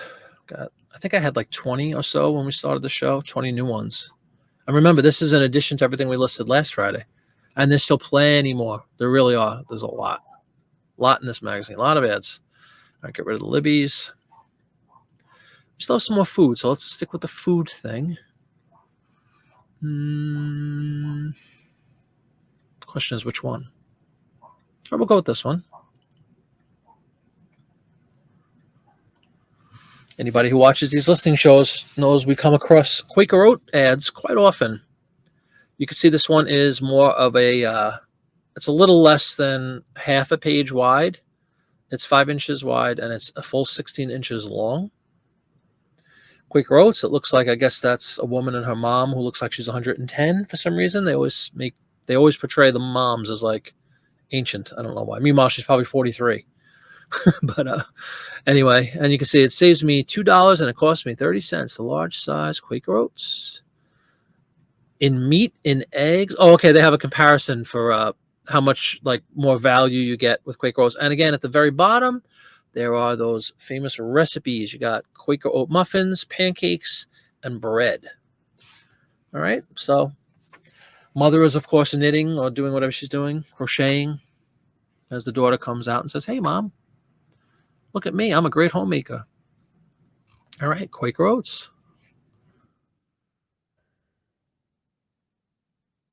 We all love Quaker Oats. I do. I love some oatmeal, too. It's funny because I'm not really a breakfast guy at all, yet all I hear myself talking about is how much I love grape nuts, and now I profess my love for Quaker Oats. But Mrs. Flippit, as we all know, a legendary baker, makes the most delicious oatmeal cookies of all time. And it's usually, for whatever reason, it's more of a fall thing. So in a couple of months, it's July, right? So 2.5, 3 months away, will probably be the smell of freshly baked oatmeal cookies will be in my home, and I can't wait. I really love them. Delicious. And we talked about raisins earlier. With or without raisins, they actually add a little something to an oatmeal cookie. I like them, but they're delicious without them as well. Let me know your thoughts in the comments below. You love oats? I love me some oats as well, Jody. Quaker Oats. I'm definitely going to put recipe. I'm just looking really quick. Let's fill out these specifics. I'm jumping the gun here. You can see Quaker has its own category. Very cool. So let's just finish this up. Brand is Quaker, original. This is a black and white ad, which I wish they had. You notice how at the bottom it says frequent? I type black and white, a few times every day, and for some reason it never comes up as a frequent. It drives me nuts. 18, United States, not modified. Theme is cereal. Did I miss something? Yes, type of ad type. Print ad. Okay. Pricing back to normal.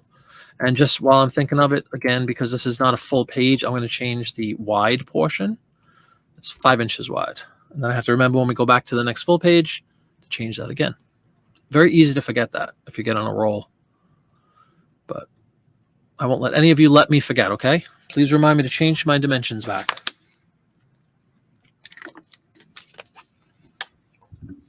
Nice hearty bowl of warm oatmeal in the morning. Cup of coffee. Absolutely beautiful. 60 ribs kind of food, you know what I mean? All right, well, we have a recipe, so I'm going to put that. I want to come up with a intelligent and tempting way to write what's going on up there, that it's a mother and daughter, that it's something not tempting, but something a good marketing term, like an old lady, she's literally sitting in a rocking chair, it looks like. Knitting. Is she knitting? Is she crocheting? I don't know. So we could put mom, daughter, knitting maybe. What do you guys think? Completely open to suggestions here. I have the ad up for everybody. Take a look. Let me know your thoughts. Yeah, definitely marketplace. I'm agreeing with the mother-daughter. But you see how the mom looks like she's knitting, I guess, right? Doing something in the sewing world. I don't know. I always get that kind of stuff, like crocheting, knitting. I don't really know what the differences are necessarily. I know they involve needles and creating some sort of fabric product. That's what I know. Could she be darning, potentially? Like darning socks, right? Isn't that an expression? I don't know. But I would agree totally with Marketplace about the mother-daughter aspect. Totally. We got the recipe in there. So how else would you guys potentially word this? If we put mother-daughter, it takes up a lot of space, which is not bad. Daughter.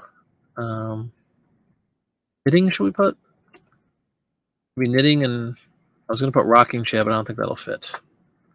Knitting chair.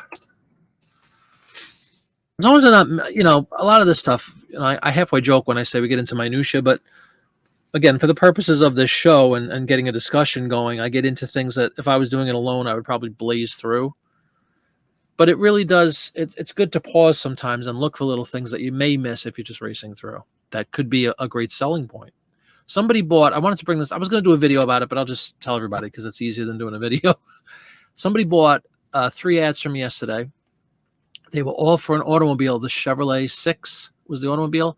They were all from the 20s. And they all had a dog featured in the ad itself. So you had the car, the Chevrolet 6. You had a scene of whatever going on. But in each one of those ads, there was a dog present. And each one of those listings we indicated. I'm pretty sure that all 3 of those we listed together on a listing show. You might remember there was one with a German Shepherd. And I remember telling everybody when we were doing it, it might sound obvious, but to some, it might not be so obvious. If you see a dog in an advertisement, the ideal situation would be to identify the breed. If you could put German Shepherd, if you could put Scotty, if you could put a Schnauzer, if you could put, whatever, Beagle, whatever the dog type, because there are collectors that are fanatical about specific breeds, about dogs in general. And I'm assuming that's why they bought all three of them, because they were three completely different listings from 3 different years, all within the mid-20s, I think. But they were also all Chevrolet 6s. So I don't know if it was coincidence that there were dogs in the ad, or if they just were collecting Chevrolet 6s. And that's why I will often send an email to a buyer, especially when they buy multiples like that. I'll send a thank you. I have a video about this from early on in my channel, but basically the routine is I'll say thank you wholeheartedly, for the purchase. I really appreciate it. Hey, by the way, I'm just curious, do you collect Chevrolet advertisements? And try to get a little feedback from them, because if they do collect Chevrolet, then I can lead them, I could provide a link to my store again. I could segregate just Chevrolet ads, let's say, and I could make reference to the fact, I have 200 Chevrolet ads, feel free to take a look at my store, and then try to, tease them with a discount or something as a thank you for buying multiples. As Jody knows, I do free shipping. If anybody buys 2 or more ads, they get free shipping. So this gentleman who bought the 3 certainly got the free shipping, but I got $60 for those 3 sheets of paper, guys. 3 little pieces of paper from a 100-year-old magazine. $60. Yeah, Michelle, it's a good technique. It doesn't come across as pushy. It's a genuine question too. I just want to know, because you'd be surprised. Sometimes people are one and done, and they go in and they just see a couple of ads. They don't realize maybe that underlying is a store with thousands of these ads. And it's really just, it's a question. It makes it conversational. It doesn't make it pushy. Hey, come to my store and buy all my stuff. It's not like that. It's eliciting a response too. I'm asking a question. I know I'll get a response. Like, hey, do you collect Chevrolet ads? Question. So that should get a response just by that alone. But you are dangling the carrot, of course, if you're smart about it, by putting a link in there and say, hey, if you do collect Chevy, I have 200 whatever other ads. Feel free. I always write, feel free to take a look, not take a look. Let me know if you have any questions. I'd be happy to offer you a volume discount, blah, blah, blah, blah, blah. And you'd be surprised. It works really well with a lot of these people. The people that buy print ads are usually collectors of some sort, either of a specific period or of a specific product type, of a vehicle, of a, in this case, Quaker Oats. They might collect cereal ads. They might collect, definitely Coca-Cola. We know people collect Coke. All that kind of stuff. So anyway, that's a little special little tip for you out there. But I have a video devoted to that. I just summarized the whole video. You can check that out too. But it's just my approach, especially if somebody buys more than one of something. A little bell goes off and say, hey, I bet you they like cars, or I bet you they like dogs. And you can definitely get more business. And then if you want to take that to the next level, provided that they come back with something positive and say, oh yeah, thanks, I'll take a look. And if they actually go out and buy something else, what I'll do is I'll thank them, of course, again, and then I will also ask their permission to reach out to them should I happen upon another ad of interest. For instance, I have a gentleman, I've mentioned this a few times, who lives down in St. Louis, and he's the curator of some sort of a museum or some property devoted to the Anheuser-Busch family and team and product. And he wants me, every time I come up with any kind of Anheuser-Busch product, which isn't just the beer, by the way, Budweiser, there's other things, he wants me to proactively send him an email. Not an email, a message through eBay. Don't go outside of eBay. A message through eBay saying, hey, I listed 5 more ads, just want to let you know. And he comes back and he comes back and he comes back. So that's kind of the lineage there. You get the sale, you send the, hey, are you a collector thing. If they do come back and they're interested and they buy something else, then you follow up with something. Thank you again. Thank you, thank you, thank you. Would you mind if I sent you a quick note? Should I happen upon any more of whatever that type of ad they like? It's a great system. It works really well. And it's a great way to churn and get, more business, because you never want to have these things be a one and done, if at all possible. Hope that makes sense. Thank you. Print is a great way to learn from. Found out Playtex super foam pillows on the $50. Yeah, they are great little things to learn from. Right. Well, I have that. That's a standing thing I have, Michelle. I do ship them together, and I offer free shipping on anything. 2 or more buys, I have a standing promotion going. 2 or more, ads, get free shipping. And truth be told, I've told this to everybody, it weighs nothing. It's a sheet of paper. So I could fit, I think we figured out almost, well, on Whatnot, I've learned, I think I can fit about 25 ads in that same mailer. and it's still under a pound. So it still only costs like $4, $3.50. But the perceived value, as somebody once said, is true. They think they're getting this amazing deal because if you factor out $4.50 per sheet, it comes across as you're saving a ton of money. So you get a lot more sales, and you're really paying very little, if anything, more in shipping. $3, $4 to get. In my case, the other day, $60. Yep, cool. Yes, that's why I do store categories. Well, it's not why I do store categories, but it's such a great way to whittle down. Exactly. If somebody's a Coca-Cola, I go to my Coca-Cola section. If somebody's a car collector, I go to my car section. Yep. And then you give them a direct link to that. It looks very impressive too on the receiving end when they see a link that takes them to nothing but whatever their field of interest is. Instead of just sending out a generic, here's my store, and they have to weed through all, how people are lazy. They don't want to read. They don't want to go do anything extra. So you have to kind of hold them by the hand and say, here are the Coke ads. Click here. And it gives them, presented, like I said, with whatever they're interested in. It works very well for me. Yeah, I know. So much work. All right, everybody. Quaker Oats. Did we finish this one? That's what I wound up putting. Mother, daughter, knitting, and chair.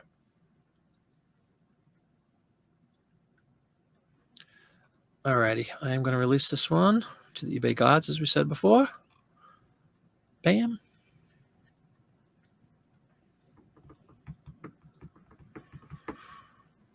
Definitely a huge perk of having a store is the ability to categorize and create your own little store categories.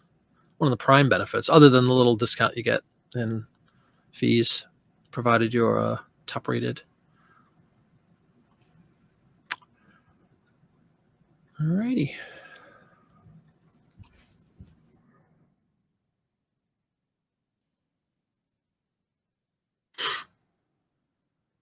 What is next? We still have more food, everybody. So I might as well keep on a roll, so to speak.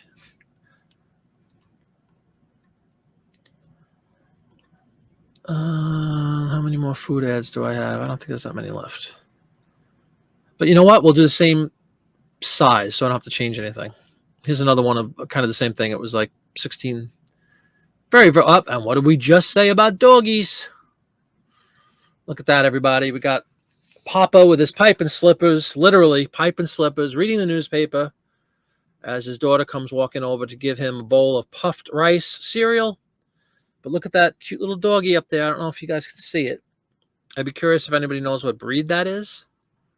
Always a good thing to indicate a breed. This is a winning advertisement on every level. It's, again, one of those unique situations where the product itself is almost irrelevant. And okay, it's cereal, but the bigger picture is the fact that it's dad with his pipe and slippers reading, so stereotypical. Is it an Afghan, Rutan? Tall dog, right? Pipe and slippers, reading the newspaper, daughter coming over with the bowl of cereal. And in this case, looks like an Afghan dog, right? Beautiful, beautiful advertisement. This is going to be a winner, winner, winner. In fact, this might sell before we end the show tonight. I should be so lucky. But yeah, you can just spot at certain times. You could spot what's going to be a good one. All right, let me catch up with some category. Okay, because you kept nothing. Because I kept not being happy with them and having to change them, and it would take hours. What, the categories? You just add to them. When you have a few that you're going to use. Well, you'll get into this, Dawn, when you start doing your ads. You'll see. It's got to be done. You wish you had your store set up. You list from your phone. Oh, yeah, I couldn't list from my phone either. That's crazy. It's not even an option. We've talked about this, but I'm going to summarize again. eBay is a website that happens to have an app. That's the way you got to look at it. It's not an app like the newer ones, like Whatnot is kind of an app that happens to have a website. And Poshmark is an app that happens to have a website. eBay is the definition of a website that they just kind of built an app for convenience for people, but it's not as robust at all as the website. So for that alone, I would never use the phone for anything really. Yeah, it's a cute ad. I agree. You have a store you just set to lay it out based on eBay's categories instead of my own. No problem. Does everybody agree it's an Afghan, by the way? No, that's not an Afghan. It's not a Greyhound. I'll blow it up so everybody can see. Yes, Root. In fact, I had that in there. I must have deleted it by accident. And I have World War I era, or I did. Afghan hounds have long flow. We'll still slight hound. All right, let's, so we don't get into fisticuffs here. Let me pull up this picture. We'll blow it up. So we can take a closer look at this canine. Okay. I'm going to have to take down this screen first, everybody. And then we'll pull up the larger one. Hopefully it'll help everybody see it. Share screen. Okay, does that help a little bit? That's a blow up of the top portion. And all your dogophiles can go out and debate.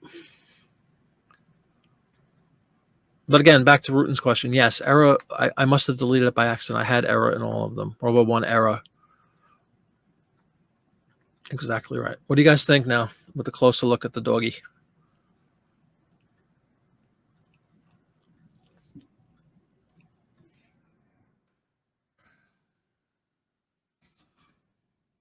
It's just such a, classic image, though. It's a bagel, huh? That's funny. By the way, there's also an artist. I know it's very hard to see. The girl's foot, like right below her left foot, there's a, I can't see it. I'm going to have to save the picture and blow it up. I can't see make out the wording. But there is definitely a signature of somebody. I don't think it's a greyhound. Although it looks like a collie's face. It's funny. What a greyhound body.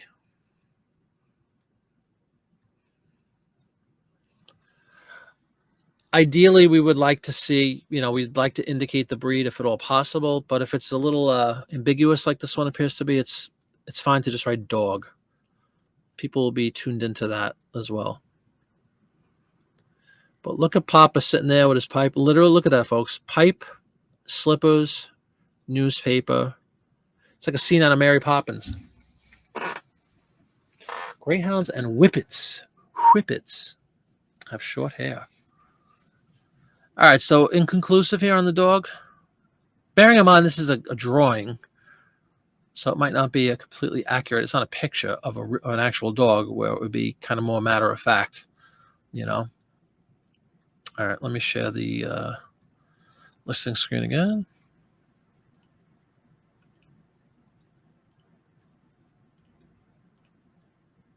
There we go. Without question, Michelle Trout. Pipe and newspaper, absolutely. And slippers, too. Pipe and slippers and newspaper. It is just such an iconic, classic scene, Americana scene, And like I said, I almost hate to waste space on puffed wheat, but I'm going to do that. I'm going to have to write puffed wheat cereal. It's going to eat up some precious characters here in our title, but it kind of has to be done so we can make it understood that, oh, this is not Quaker. Hold on. 1918 puffed wheat cereal.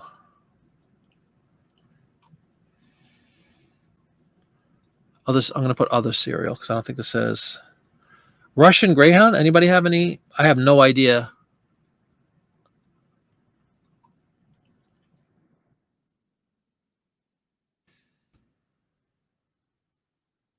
We are definitely going to put dog. And we're going to put pipe, slippers. I'm going to put, well, if we could fit it, slippers, newspaper. That's going to be it. All automatic keywords. I'm going to go with the Bozoe. We're going to go with dog in the title because we don't know. And rather than say something wrong, because then, believe me, you'll be crucified by the Bozoe people. That's not a Bozoe. That's a Russian whatever. People are silly. Black and white. Here's a rare instance where we actually filled out everything before we put the specifics in. Puffed wheat. Ad. Anyway, that's a cool little ad. I think that I predict good things for that one.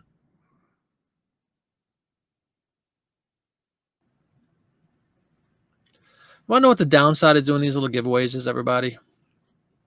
Take a guess what I'm going to say. There is a downside. Not for CJ. It has nothing to do with the winner. What do you think the downside might be to doing something like that? As a Borzoia, the preferred breed of a Krylov, huh? All right, we're gonna list that one. Loving it. And it's the same. Nobody reminded me, but it's the same dimension, 16 by 5. I'm sure he did.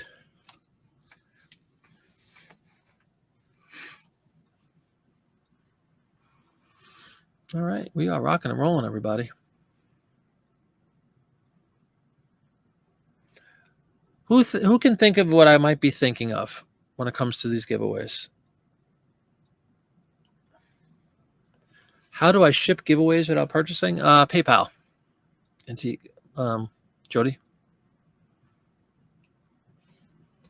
You could use ship. If anybody doesn't know that, you could ship right out of PayPal. That's what I use. You could use Pirate Ship. There's a bunch of different things. It's not out of eBay because it's not listed on eBay, the giveaway. So I just go into PayPal. PayPal has a shipping functionality. Exactly, CJ. One less thing to list. If you were listening in the beginning of the show, I was talking about the fact, and this is going to be part of my whatnot on Sunday. Yeah, absolutely. PayPal's it's much easier. I agree. Yeah, absolutely, Jody. Sorry you didn't know about that. Yeah, go right into PayPal. You have to go fishing a little bit within the PayPal interface to find it, but there's a search functionality. Just write shipping or something. You'll get like a little icon. You can click into it and then save that as a favorite or whatever on PayPal, and then it'll come up next time. PayPal does a lot. You can do a lot through PayPal. What was I just saying? CJ, it was up on a ledge I had over here, one of my platforms that I have for all the stuff that I'm supposed to be listing. And the top two shelves were just taking up lots of space with stuff like that, like just miscellaneous, mixed up hodgepodge of things. And that was one of them. And I committed to Sunday, I'm going to do a whatnot and call it like a potluck or hodgepodge, something like that. And I'm just going to pull down all those items that I had. I already have them down. I'm going to put them all up on a whatnot auction. And there's no rhyme or reason to it. It's going to go from, a plate to a book to a CD to a plush to a set of sheets, everything in between. So it's going to be called potluck. And my theory is that it's stuff I haven't listed that's been sitting there. It's nothing like spectacular as far as value that I would just give away in an auction, because truth be told, you really do give away a lot of stuff and whatnot. You sell it for a fraction of what you would sell it for on eBay, but you sell it instantly, and it's kind of cool to get rid of stuff. So I'm going to do this potluck thing, and if an item sells at the auction, great, then it goes to a good home, and it's off my shelf, and it's out of my house. If it doesn't sell, I'm going to put it in a bin, and I'm going to take it to a place called Green Drop on Monday morning, which is just a charity location where you can just dump off anything you want, which we go to all the time for like household stuff that we just want to get rid of. So it's a win-win.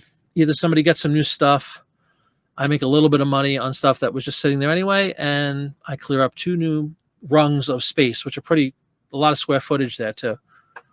And then I'll have room to put some more goodies up that I want to list. That's what I'm going to do. All right, what do we have left here? We got rid of cereal.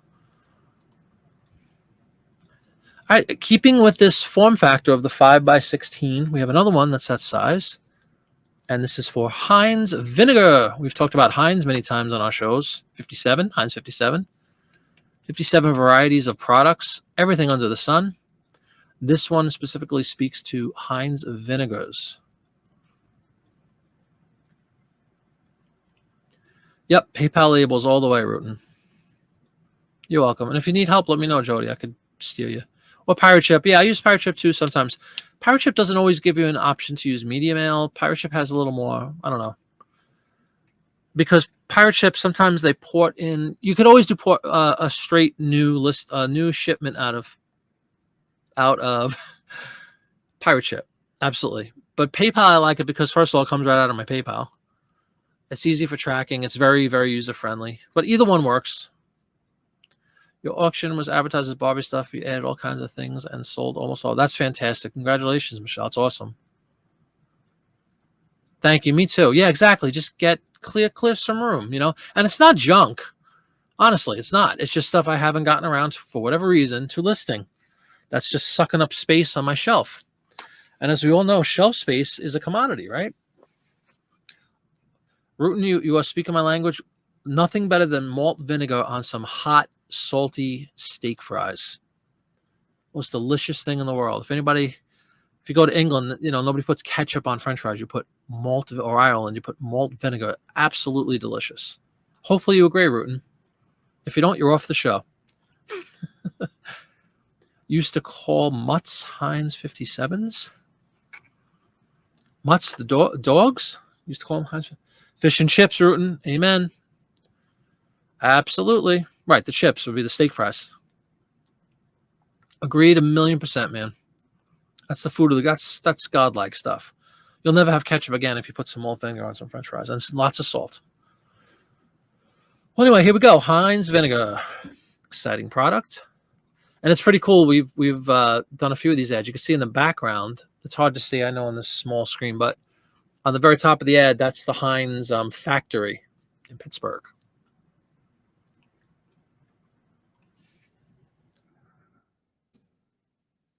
Heinz Vinegar, right?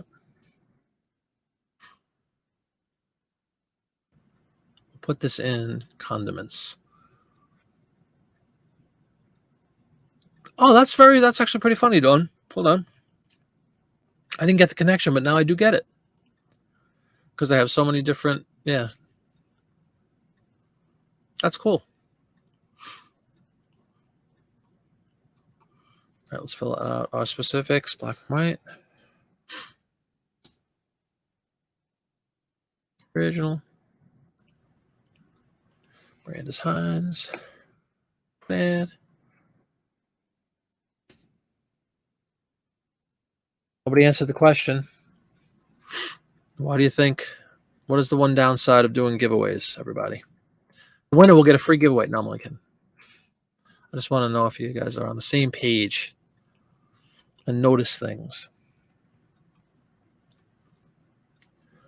All right, Heinz. Let's see. We have malt, cider, and white. There you go. Not many ways to dress up vinegar, right? Malt, cider, Dylan, wine, white.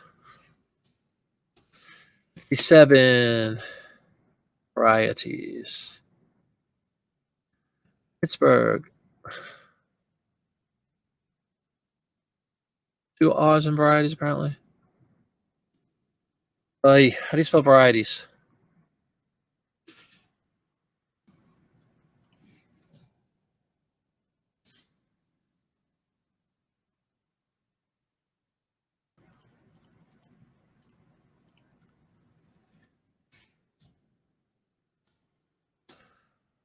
Pittsburgh. Bam. Right to 0. Michelle Trout. Ding, ding, ding, ding. Sometimes they do. This is only, I think, my second one. I've never had people leave like that, but I noticed an exodus here. Not cool. That's all right. Am I playing with... I'm not playing this weekend. I'm playing next weekend again. I'll give you the schedule in a second, but fun plans, yes. Tomorrow we are meeting up with a friend of my wife's, schoolgirl friends. Like I think she said in 8th grade was last time so it's been like 35 years. She's just only 45. My wife is young. But 8th grade friend of hers moved all the way out to Portland, Oregon, which is the polar opposite side of the country. We live in Pennsylvania, and she hasn't seen her since. And she did a cross-country drive with her husband and little girl. One of her kids, I think, is 11. And we are meeting up with them tomorrow. So it's the first time my wife's going to see her friend from 35 years ago. I've never met her, obviously. And we're just going to hang out a little bit tomorrow. We're going to visit my wife's parents because they haven't seen the girl since she was in 8th grade either. And I'm just going to kind of catch up. And then we're going to go to dinner together. So tomorrow, that's my fun plan for tomorrow. And then Sunday is Whatnot and probably a couple of YouTube videos. And then I play with the Beatle Band starting next Sunday. Since you asked, Jody, the 24th, Sunday, Tuesday, Wednesday, Thursday, Saturday, Tuesday, Thursday, Saturday, Tuesday, Thursday, Friday, Saturday. So that's like the next couple of weeks. I'm playing 1, 2, 3, 4, 5 shows in 7 days, starting the 24th. Lots of shows. So I'm enjoying the fact that I have a week off, because that last weekend was a little flurry. It was 3 shows in 4 days, but now I have whatever it is, 5 and 7, which is a lot harder. But again, it's something I love to do. Downside of giveaways on Whatnot? No, not on Whatnot. Yeah, and I actually heard, Dawn, did you? I don't know if you had mentioned this on Monday when we were on with the chat show. Somebody said that there's apparently some kind of program that people have now where they could literally like search on Whatnot, that you can search giveaways or something, and you could just jump in for giveaways all day long, and that's all you do. Fools. Yeah. I guess so. I never had that happen, but it definitely dropped off a little after the giveaway. That's not cool. Yeah. Right, exactly, Rutan. I wasn't even talking about that. Yeah, thank you. It should be nice. It'll be a nice time. And it's funny because this is a girl I've seen a million times, and she's like a Facebook friend of my wife's. You know, I've seen her name pop up every day. I never even knew she lived in Portland. You know, again, my wife hasn't seen her since she was in 8th grade. What are you going to do? Thank you very much, Dawn. It should be cool. Yep, a lot of shows. What city? I'm south of Philadelphia, but I play all over the country, Michelle, like literally. And even the world, because we played in I've played in I played in India many years ago when it was still called Bombay. Now it's Mumbai. Played up in the land of Dawn Wright and Carl is a reseller. Well, not that they live there, but Toronto we played in. We played in Vancouver.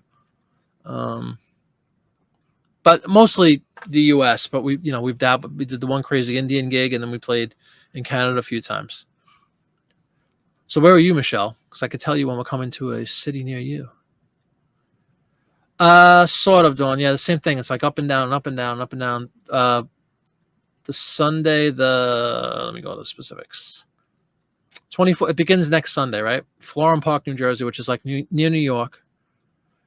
Then back home, then up near New York again, then back home, then up New York again. Then a town called Cinnaminson, New Jersey, which is down south, which is actually closer to me now.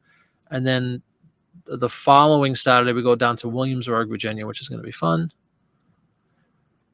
A lot of up and down, though, yeah. And that's like a 5-hour drive or so, Williamsburg, for me. Oh, you're in Dallas. Okay. We played in Austin a few times. Not that that's Dallas, but I'm just saying we played in Austin. I played in San Antonio. I never played in Dallas. Isn't that weird? We played in Austin and San Antonio in Texas.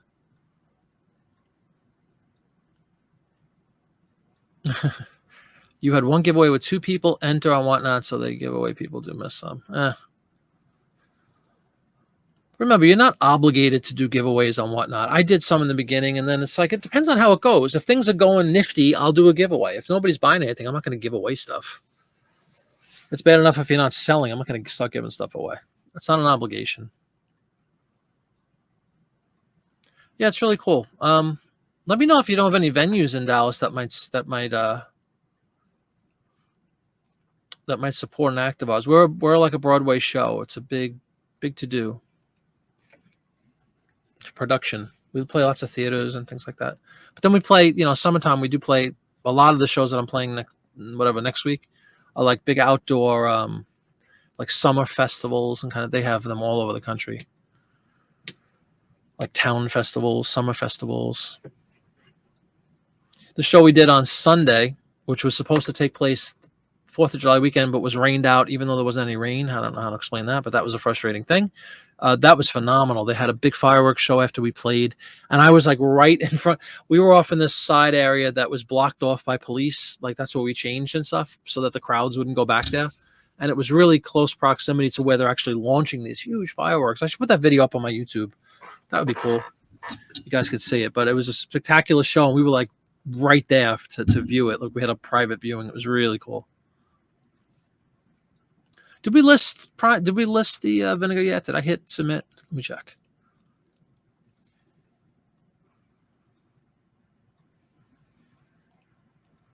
I don't remember if I hit send because we started chatting.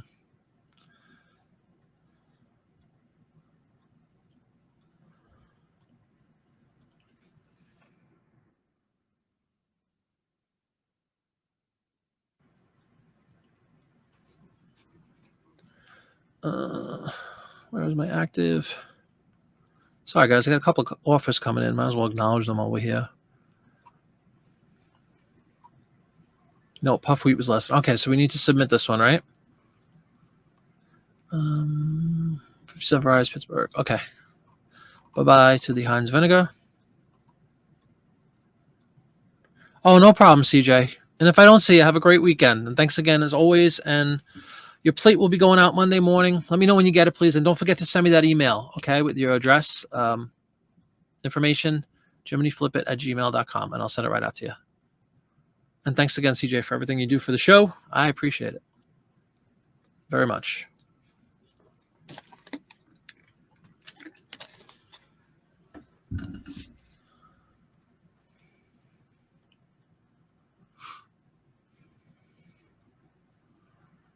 Let us see what else we have.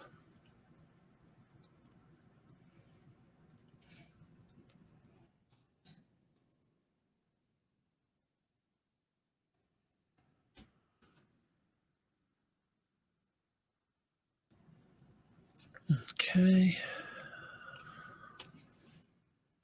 Yeah. To Bruton's point earlier, I'd see how I erased off error again. I gotta stop doing that. World War I era.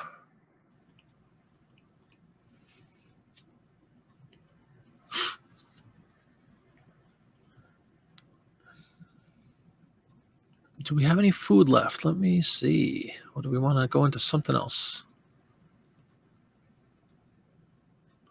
All right, we'll do one more. I think we're done with food. We're going to go into a different realm here, but it's another one of these different shaped ads, so I'll keep that going. This is only 3 inches wide, but still the full 16-inch length. And it is for another classic product, Buster Brown Kids Shoes. Life's Ladder and the Wonderful Last. Oh, Buster Brown shoes for boys and girls. The classic Buster Brown emblem down below. And this is, again, 16 by 3-inch wide. You can see at the top, it says March 1918. Buster Brown. Kids' shoes, I guess we'll put.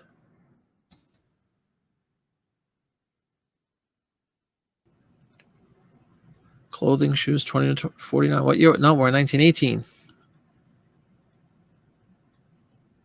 We're going to do a search and put shoes ad 1918. About clothing, shoes, and accessories pre-1920.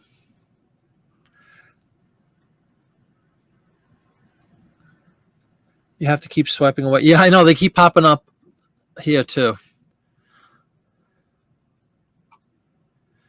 Alrighty. Print ad. Original.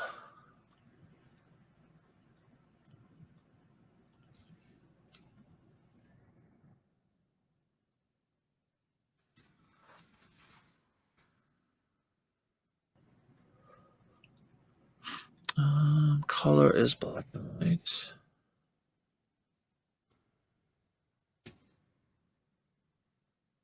And is Buster Brown. I know it tempts you constantly, right? The more people you follow, the more of those pop-ups you get. 18. Unmodified. It states clothing pre-1920.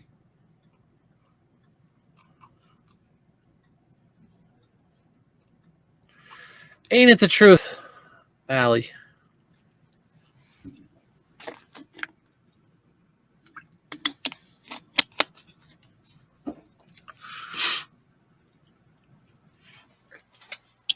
All right, let us pull up the photo now that we have the specifics taken care of.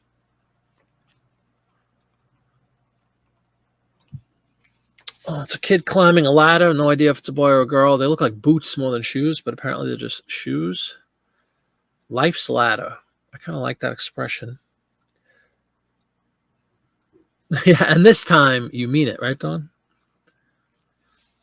Boys and girls, send free at your request. Every child read the book. Training They have some kind of giveaway at the bottom. I'm just trying to read what it says.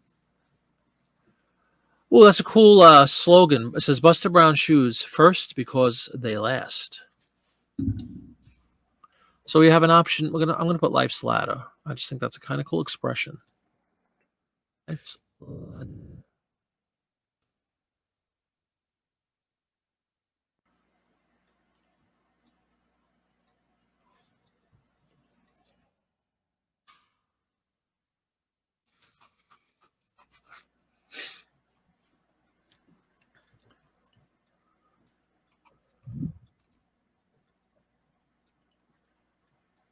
Yeah, but Michelle, you're selling on. It's different if you're selling, right? As long as you're selling and whatnot, there's nothing wrong with buying once in a while. But the addiction portion comes into play when you just keep buy, and you don't sell anything.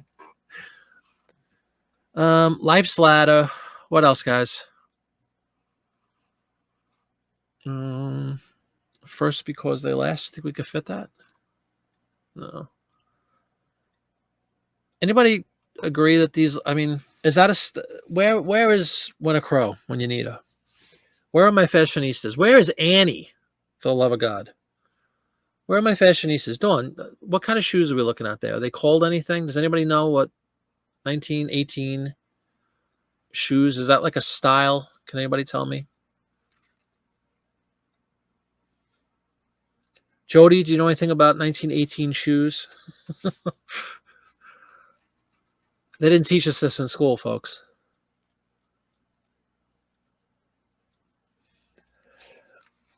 Yeah, I'm learning that, much to my chagrin, Michelle. Ali's saying it is a style, but you don't know what this fashion, what the style is called, right? I mean, it looks like it's definitely a specific thing. I don't know what it's called either. Lace up. I don't know. And it doesn't say anywhere in there. It's just like it's just Buster Brown, period. It doesn't say like a type or a style. And I like to try to throw that in there if at all possible.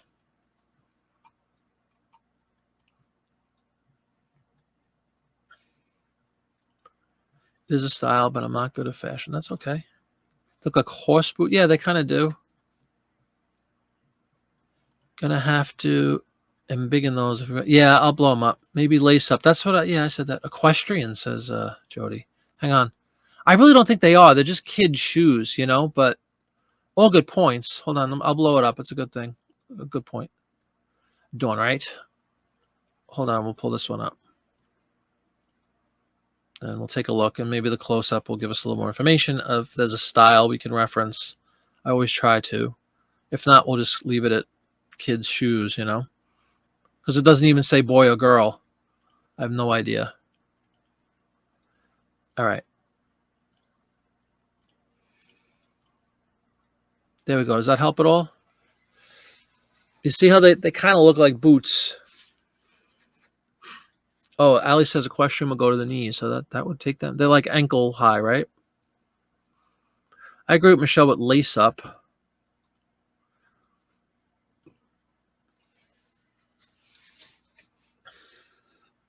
Let me know if you guys have any opinion here, or if we're stressing out unnecessarily on the style here, or if I should just leave it. I kind of like lace up.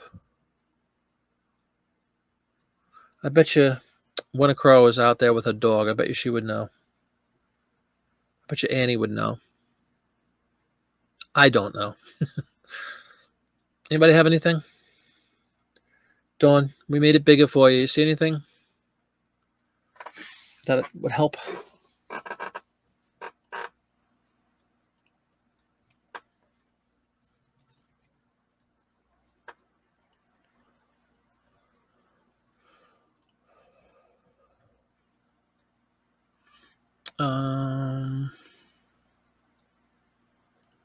Victorian style. It's Victorian ends in, she died in 1901. This is 1918, so I don't think. Good guess. If anything, it would be Edwardian, because that was the king. No, he died in 1910, didn't he? Looking and thinking. No, I appreciate the effort. I don't either, Jody. It's just more often than not, when it comes to style and things, like a close-up of boots or a close-up of, like I said earlier, a lady's hairdo. Sometimes, like I've learned through doing these shows, they'll say, oh, that's a bob. That's a, there's specific titles that you want to put into some of these ads. And in this case, I just don't know. A style of dress, usually we point out. Does it say brown shaping lasts? Let me see. Yes. First, because of the last. Brown shaping lasts. Exactly. It says that at the bottom. Let me pull down the comment. You'll see it, Dawn. Hold on one second. Do you see that at the bottom, guys? Right at the very bottom, Dawn? It says Buster Brown shoes. First, because of the last. Brown shaping lasts. As Sarah, ironically, is listing shoe ads. Is that what we just said? Looking at your shoe ads for the 1918 Montgomery catalog. That's cool. Do you see anything that looks like that, Sarah? That looks like that style? I'm just looking for a name, like if it's called a ba-ba-ba-ba boot, I don't know if it's leather. It doesn't say, does it? Most eBay ads for the actual boots, for actual boots, just say antique. Yeah. I don't know if they're leather, Allie. It doesn't say. That's all you can find? Okay. All right. I won't sweat the detail then. I just, like I said, if I can and it screams out a certain style, it's definitely, now that we see it bigger, it's definitely laced, like a laced. But if you look, like the shoe part looks like a regular leather shoe, and then it looks like a different material around the ankle where the laces go. Again, I might be getting way too involved that I don't need to for something as stupid as a shoe ad from, especially because they're two-tone. That's a good word. They look like they're two-toned, right? They would not work for riding. No, definitely not. Your listed ones, you see high cut. What's 9 inches? 9 inches from like toe to the top.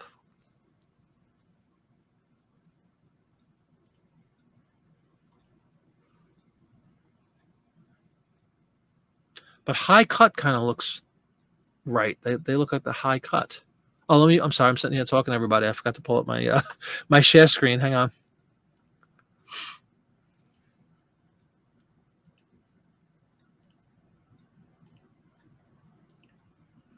Like, I don't know what 9 inches. How are they measuring? It doesn't mean a heel, obviously, right? Like, what are they measuring 9 inches from?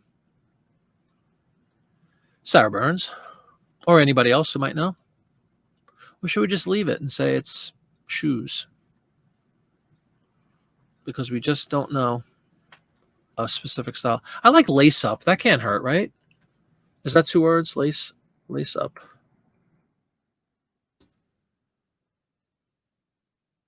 I'm just going to put lace up. Lace up boot, maybe? Is it a boot? Climbing ladder. I put life's ladder, Jody, because it said in the body of the ad says life's ladder, which I thought was kind of a cool, just an overall cool statement. Life's ladder. Climb it daily. It sounds like a philosophical. So instead of, you'd add boot. All right, I put boot in there. And look at that too, Allie, because if you put boot in, bam, 0 characters left. Yeah, no problem. All right, I think we're good with this one. But I hope everybody understands the philosophy behind it. I don't mean to obsess on the boot here. I just, if you could find a name of a style or something, it just helps for people that might be searching for a specific, like I keep mentioning, hairdo of a woman, or a dress style, or a suit style, or a boot style, or a shoe style, or a stocking style, or anything under the sun, or a necklace, or an earring. We've had a little bit of that just about every night that we do these shows. High cut is used in a few ads where the boots are like that.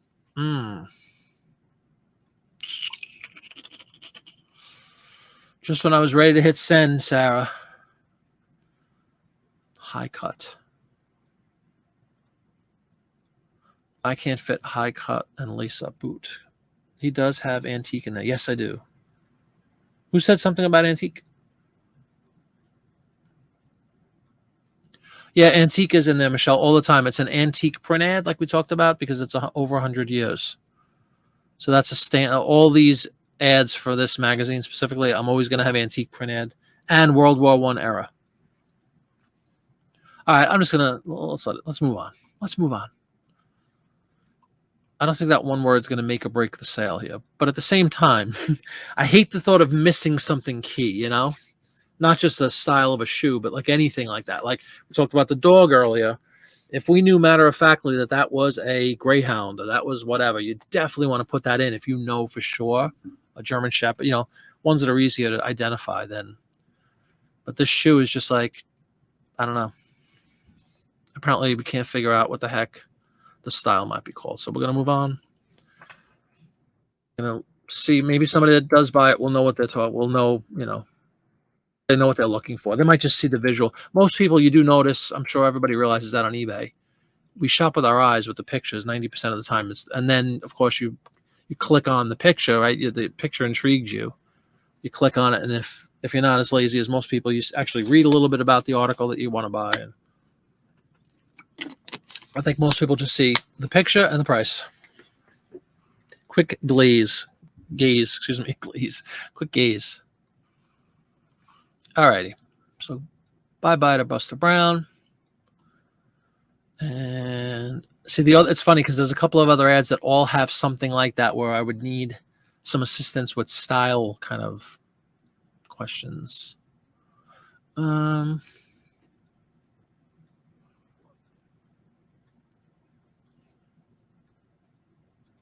Exactly. I mean, yeah, Dawn, it's just as if possible, you know, but at the same time, it's not worth getting stressed out over it. Like I'm frustrated that we couldn't figure out what kind of shoe it is, but then I'm thinking, does it really matter? Like maybe it isn't, maybe there isn't a style for that. It's just a generic shoe of the time, you know?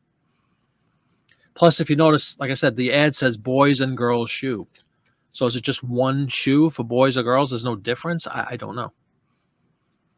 I don't know.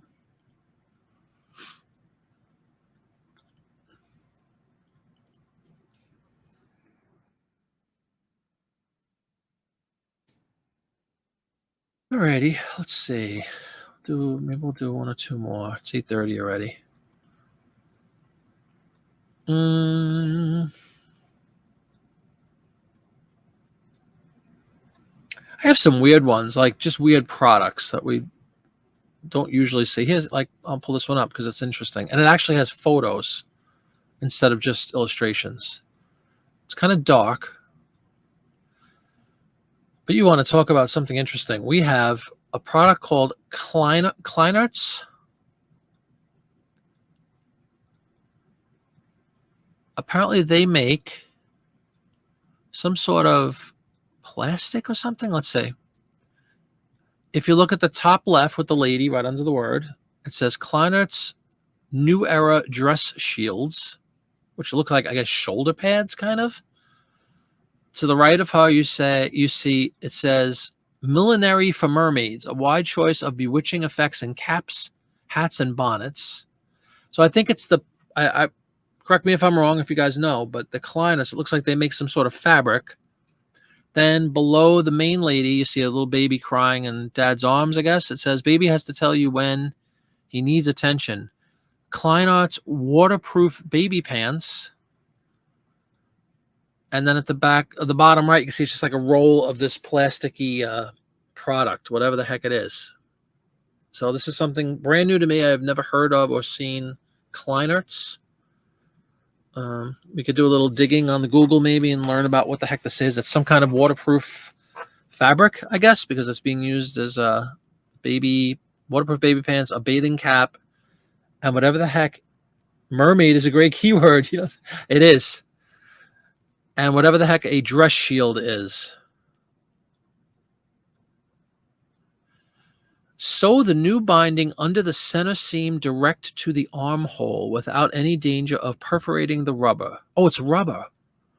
Then tack out edges as usual. Now the shield is really secure, cannot slip, cannot wrinkle, dainty, washable, indispensable, and guaranteed by the name Kleinhardt. It is a rubber product. Interesting. Very, very interesting. Brand new to me. Klein-Herts, was it? Kleinh. Oh, no H.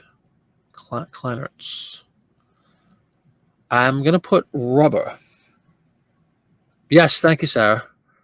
I kind of gathered that once I read the whole description. Nothing like a piece of rubber to stop you from sweating. Oh, God almighty. Oh, my God. Let's not, Michelle. You got to admit, speaking of which, look at the chick at the top. She's got a kind of little devilish look about her, doesn't she? With her little rubber shield. Look at her. She's like, Now,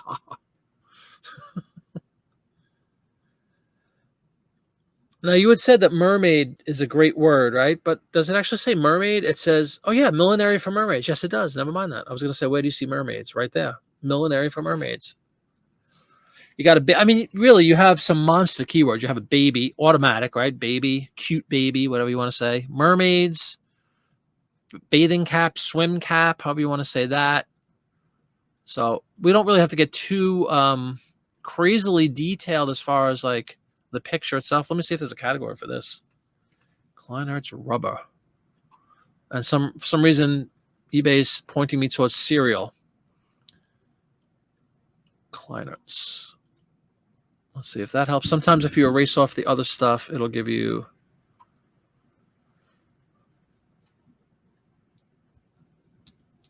This is interesting. It says clothing, shoes, accessories, specialty, vintage, women's vintage swimwear.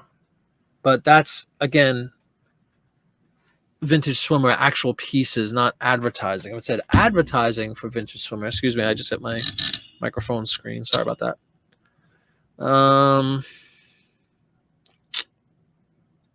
I'm just going to put it in memorabilia, 10 to 19. Definitely not food. This would be clothing, I guess. Put in clothing in my store. We'll put black and white. Let's fill out this stuff quick. Definitely requires some further inspection. Kleinherts.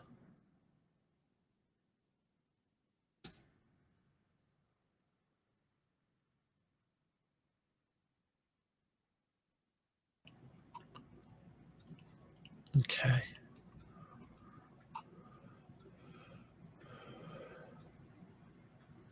They sound awfully uncomfortable, don't they, Dawn? You're at a mermaid group. Oh, wow, really? Just the word mermaid, even though you don't see a visible mermaid, Jody? You still think this would fit the bill? Let me ask you a question. What do you mean by a group? An actual group of people, or is it like a Facebook group or something? Because if you are, and you wanted to maybe say, hey, somebody just put up an interesting ad from 1918. You know what I mean? Expensive fabric dress shields help from perspiration damaging the fabric. But don't they make you sweat like a pig just by having rubber under your arm? Baby Pilcher? Oh, my God.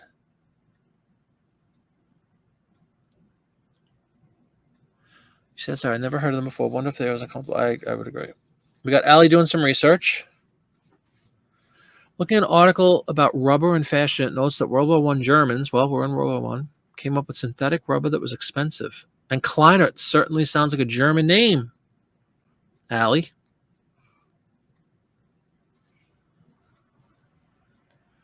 It's a photography group on Facebook. Oh, yeah, cool. It doesn't really feature a mermaid in the picture. Just let that be known. But it does make a mention of mermaids. You got chicks swimming in the pool or whatever they're in over there. I don't know if that really qualifies as a mermaid, but the word is used, right? Maybe a nickname for ladies that like to swim a lot? Not sure. Intriguing, though. It's another kind of wacky looking ad right here. Let's blow this. Did I blow it up already for you guys? If not, I just did. Millinery for mermaids.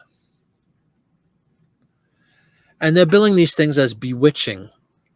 A wide choice of bewitching effects in caps, hats, and bonnets in pretty colors, all waterproof. That's what it says up on the top right under the word Kleinert.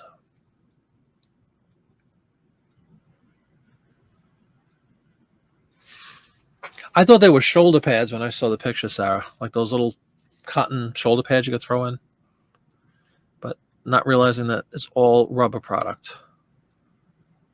Wow, I don't have anything. Oh, that's right, I deleted it. I was like, where's the rest of my stuff? All right. So because I was told by Jody, mermaids are a good word to use, we're going to throw in the mermaid because after all, it does make mention of a mermaid.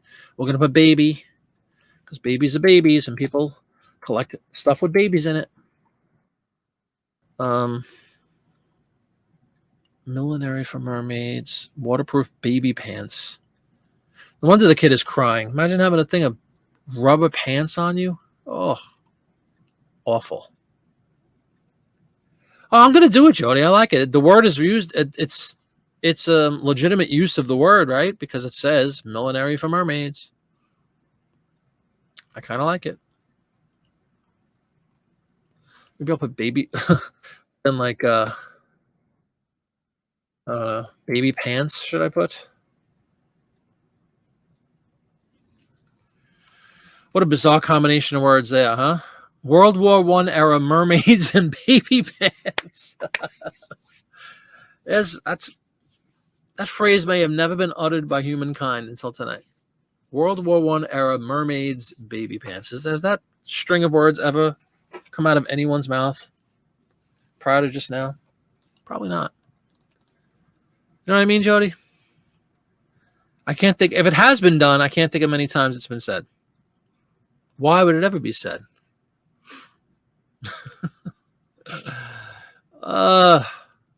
We do have fun, don't we? It kind of is funny. What else? We have 13 characters. What other crazy word combos can we put in? Look at this. Look at that face on the dress shield. Maybe we'll put dress shield. Everybody's saying, Sarah's singing the praises of the dress shield, that it's an absolute thing. Dress shield. Like it was made to fit. Look at that. No characters left. And furthering the comment that's never been uttered in the history of mankind, we have World War I era mermaids, baby pants, dress shields. There you go. Only on the Jiminy Flip It Live listing show will you hear a string of words like that. All right, we're going to list this one. It's wacky enough that it'll probably sell pretty quickly because it's just a wacky looking ad. This girl has a mischievous, what's the word? Mischievous look about her. Holding her little rubber shield. All right. Oh, this is not 3 inches. This is a full-size ad. See? Got to remember to change that. 16 by 11. Isn't that perfect, Jody? It's like rolls right off the tongue, too. All right. Let's list it.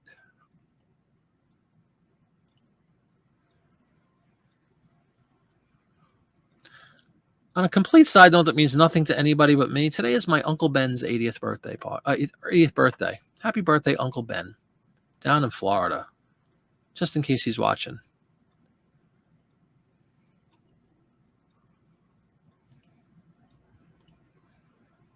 Why he came into my mind suddenly on the heels of the mermaid baby pants dress shields, I couldn't tell you.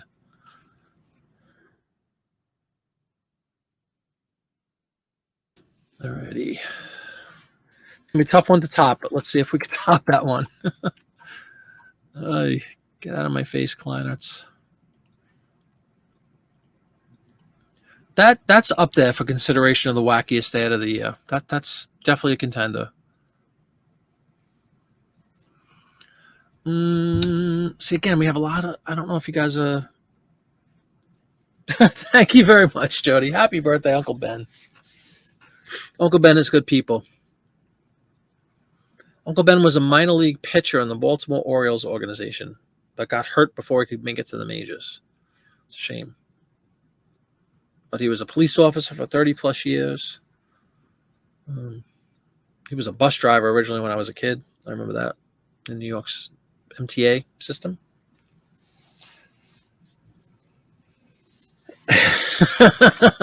You got it all in that one ad, Dawn. What do you need an artist depiction? You got it, a real life version. What do you got? I mean, personally, I think you should buy that. I'm just saying. I think one of you guys should buy this.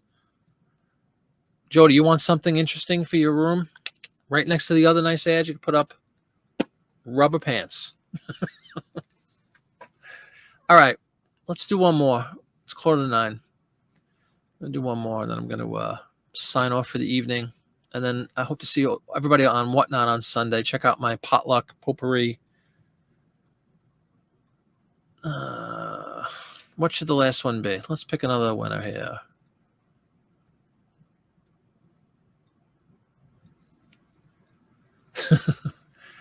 Well, again, like it's now I know why I thought of Uncle Ben. See, it's all connected, everybody. It's all connected. You have the legendary West Clocks alarm clock called the Big Ben. See, only $3 for that beauty. That's a handsome looking alarm clock. I would love to have that on my little night table. Ooh, did I freeze up, guys? No, I didn't freeze up. Everybody see? Big Ben alarm clock. Just a little trimming. Got a little something going on the side of that one too, which we'll snip off prior to shipment. Thanks, Jody. Yeah, my I have a separate computer on the side, and for whatever reason, it froze, not my feed, but it's has YouTube on playing, so I can see what you guys see. The Big Ben. It's a product called West Clocks. That's the brand. So let's get that in there. Alarm clock, and then we'll put Big Ben.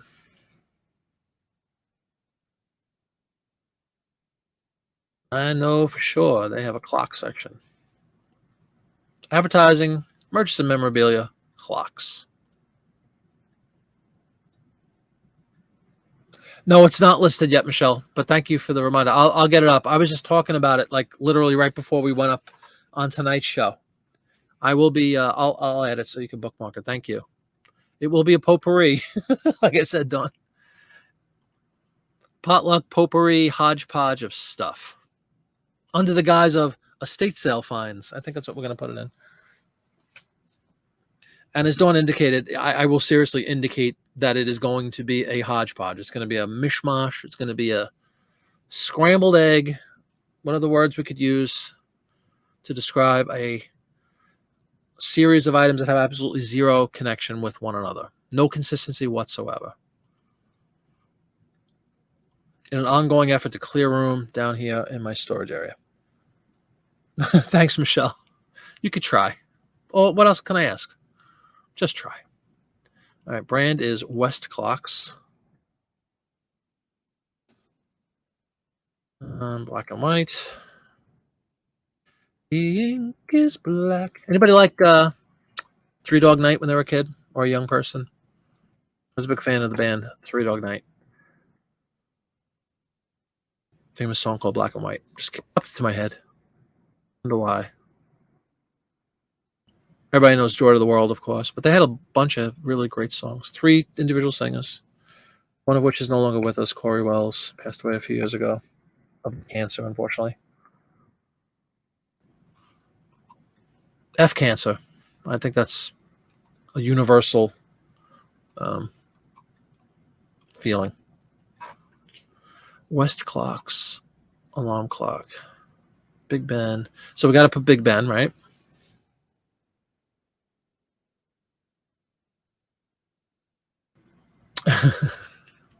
Like I said, all you could do is try, right? A smorgasbord.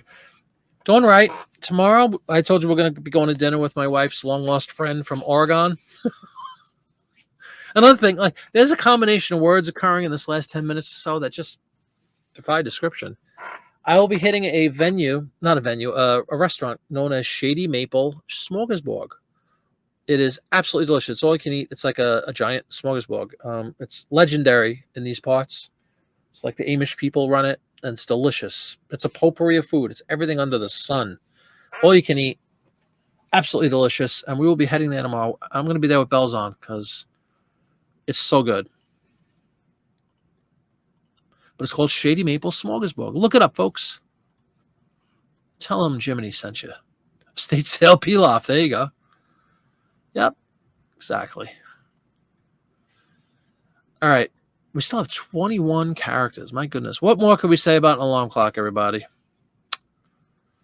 Big Ben is a household word because he's a clock of his word. He runs on time. He rings on time. He helps folks live on time. With these traits, all Westclock's alarms run true and ring true. They're all good looking, too. You could tell them by the family name Westclocks on the face of each clock. It's actually called the Western Clock Company, commonly known as Westclocks. Oh, Dawn, you'll be happy to know it's $3. It's only $4 in Canada. So only an extra $1 to get across the board. Krylov's Mom's Secret Stew, yeah. Large face alarm clock. Large face is good. We have alarm clock in there already. Big Ben large face, I like that. Large face.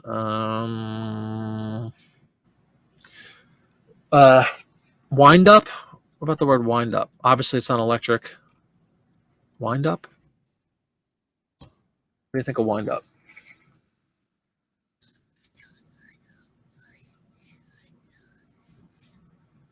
CJ got the message. Wind up. I like wind up too.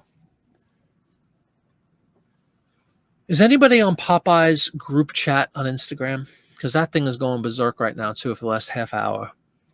There's a group chat thing going on with some folks. I'm on it. A few other people, I'm sure, are on it. With Popeye. And it keeps popping up on my screen every 10 seconds. All right, I think that's it for this one, right? Big Ben, large face. Like the large face thing. Thank you for that, Rutan. Wind up, definitely. CJ concurs. Handsome looking clock. Like I said, show me that. I would like that on my nightstand. I'd never said it, but I like the look of it. All right. Off she blows.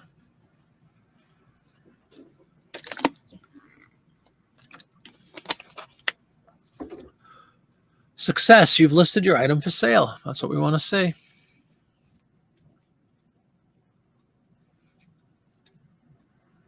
Yeah, that's not right. I know. That's why I was going to not say anything, but I probably should have shut up. It's about Whatnot, Dawn. It's about Whatnot sellers, though. So until you actually get out there and start selling on Whatnot, which you will do. Oh, you will do. And you'll be privy to these secret chats. All right. All right.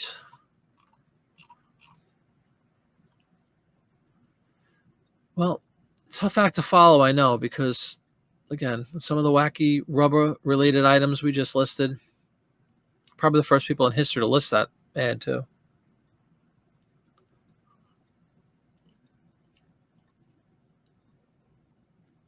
Oh, I thought I shut down this idiot. I'm getting like, when I say low ball, it's like really low. I got the same guy. And you got to love when they go up, like, just to give you an example, like I have it listed for $99.99, right? The offer came in for $16.70.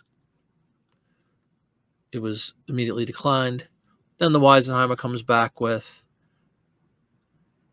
$16.90. So, this has delete this guy immediately written all over it once the show is over. But I don't usually get idiots like that, but what are you gonna do? Thank you, CJ. Yes, please, if you haven't hit the like button, I'd appreciate it if you would, guys. I really had a lot of fun tonight. Hope CJ, again, looking forward to sending out your plate on Monday. Hopefully you enjoy that one. Let me just save this draft. Thank you, CJ. Great night, everybody. A lot of fun. I will be on Whatnot Sunday. Time to be determined. Title of show to be determined. But for those of you who watched tonight, you got that inner in a line into the thinking behind it anyway, right? That it's going to be a potluck variety show, sort of whatnot auction. I might not sell one thing. There might be 3 people there. I don't know. There might be plenty of people. I'm hoping for the latter. And again, if they don't sell in the auction, so be it. And I will just put it in a little bin and take it over to the needy folks that might be able to do something with some of the stuff. So either way, it's out of my house. That's the goal, is that by Sunday, at some point on Sunday, let's call it Monday because no shipping on Sunday. At some point early on Monday morning, out of my house, 2 whole shelves that were cluttered for the last year or so, cleared out, ready to be replaced with some high-ticket items. That's the whole goal behind it. So I will see everybody. If you have not checked out Whatnot, please do. If you're not even a member of Whatnot, I do have a link down below this video, I'm pretty sure, where you get that little $10 coupon that's immediately applied. It's not a coupon, it's a credit that's applied right to your account when you start off. And for those of you who are already on Whatnot, you know about that. If you wouldn't mind giving me a follow, if you haven't already followed me, I'd really appreciate that too. And I will certainly follow you back if you give me a follow. Other than that, that is the agenda. And then we'll be back on Monday with the regular chat show with Travis and I. So I hope everybody has a great weekend. And again, I really appreciate you showing up tonight. CJ, hope you enjoy your plate. I'll see everybody on Sunday on Whatnot. Good night, everybody. Thanks for joining.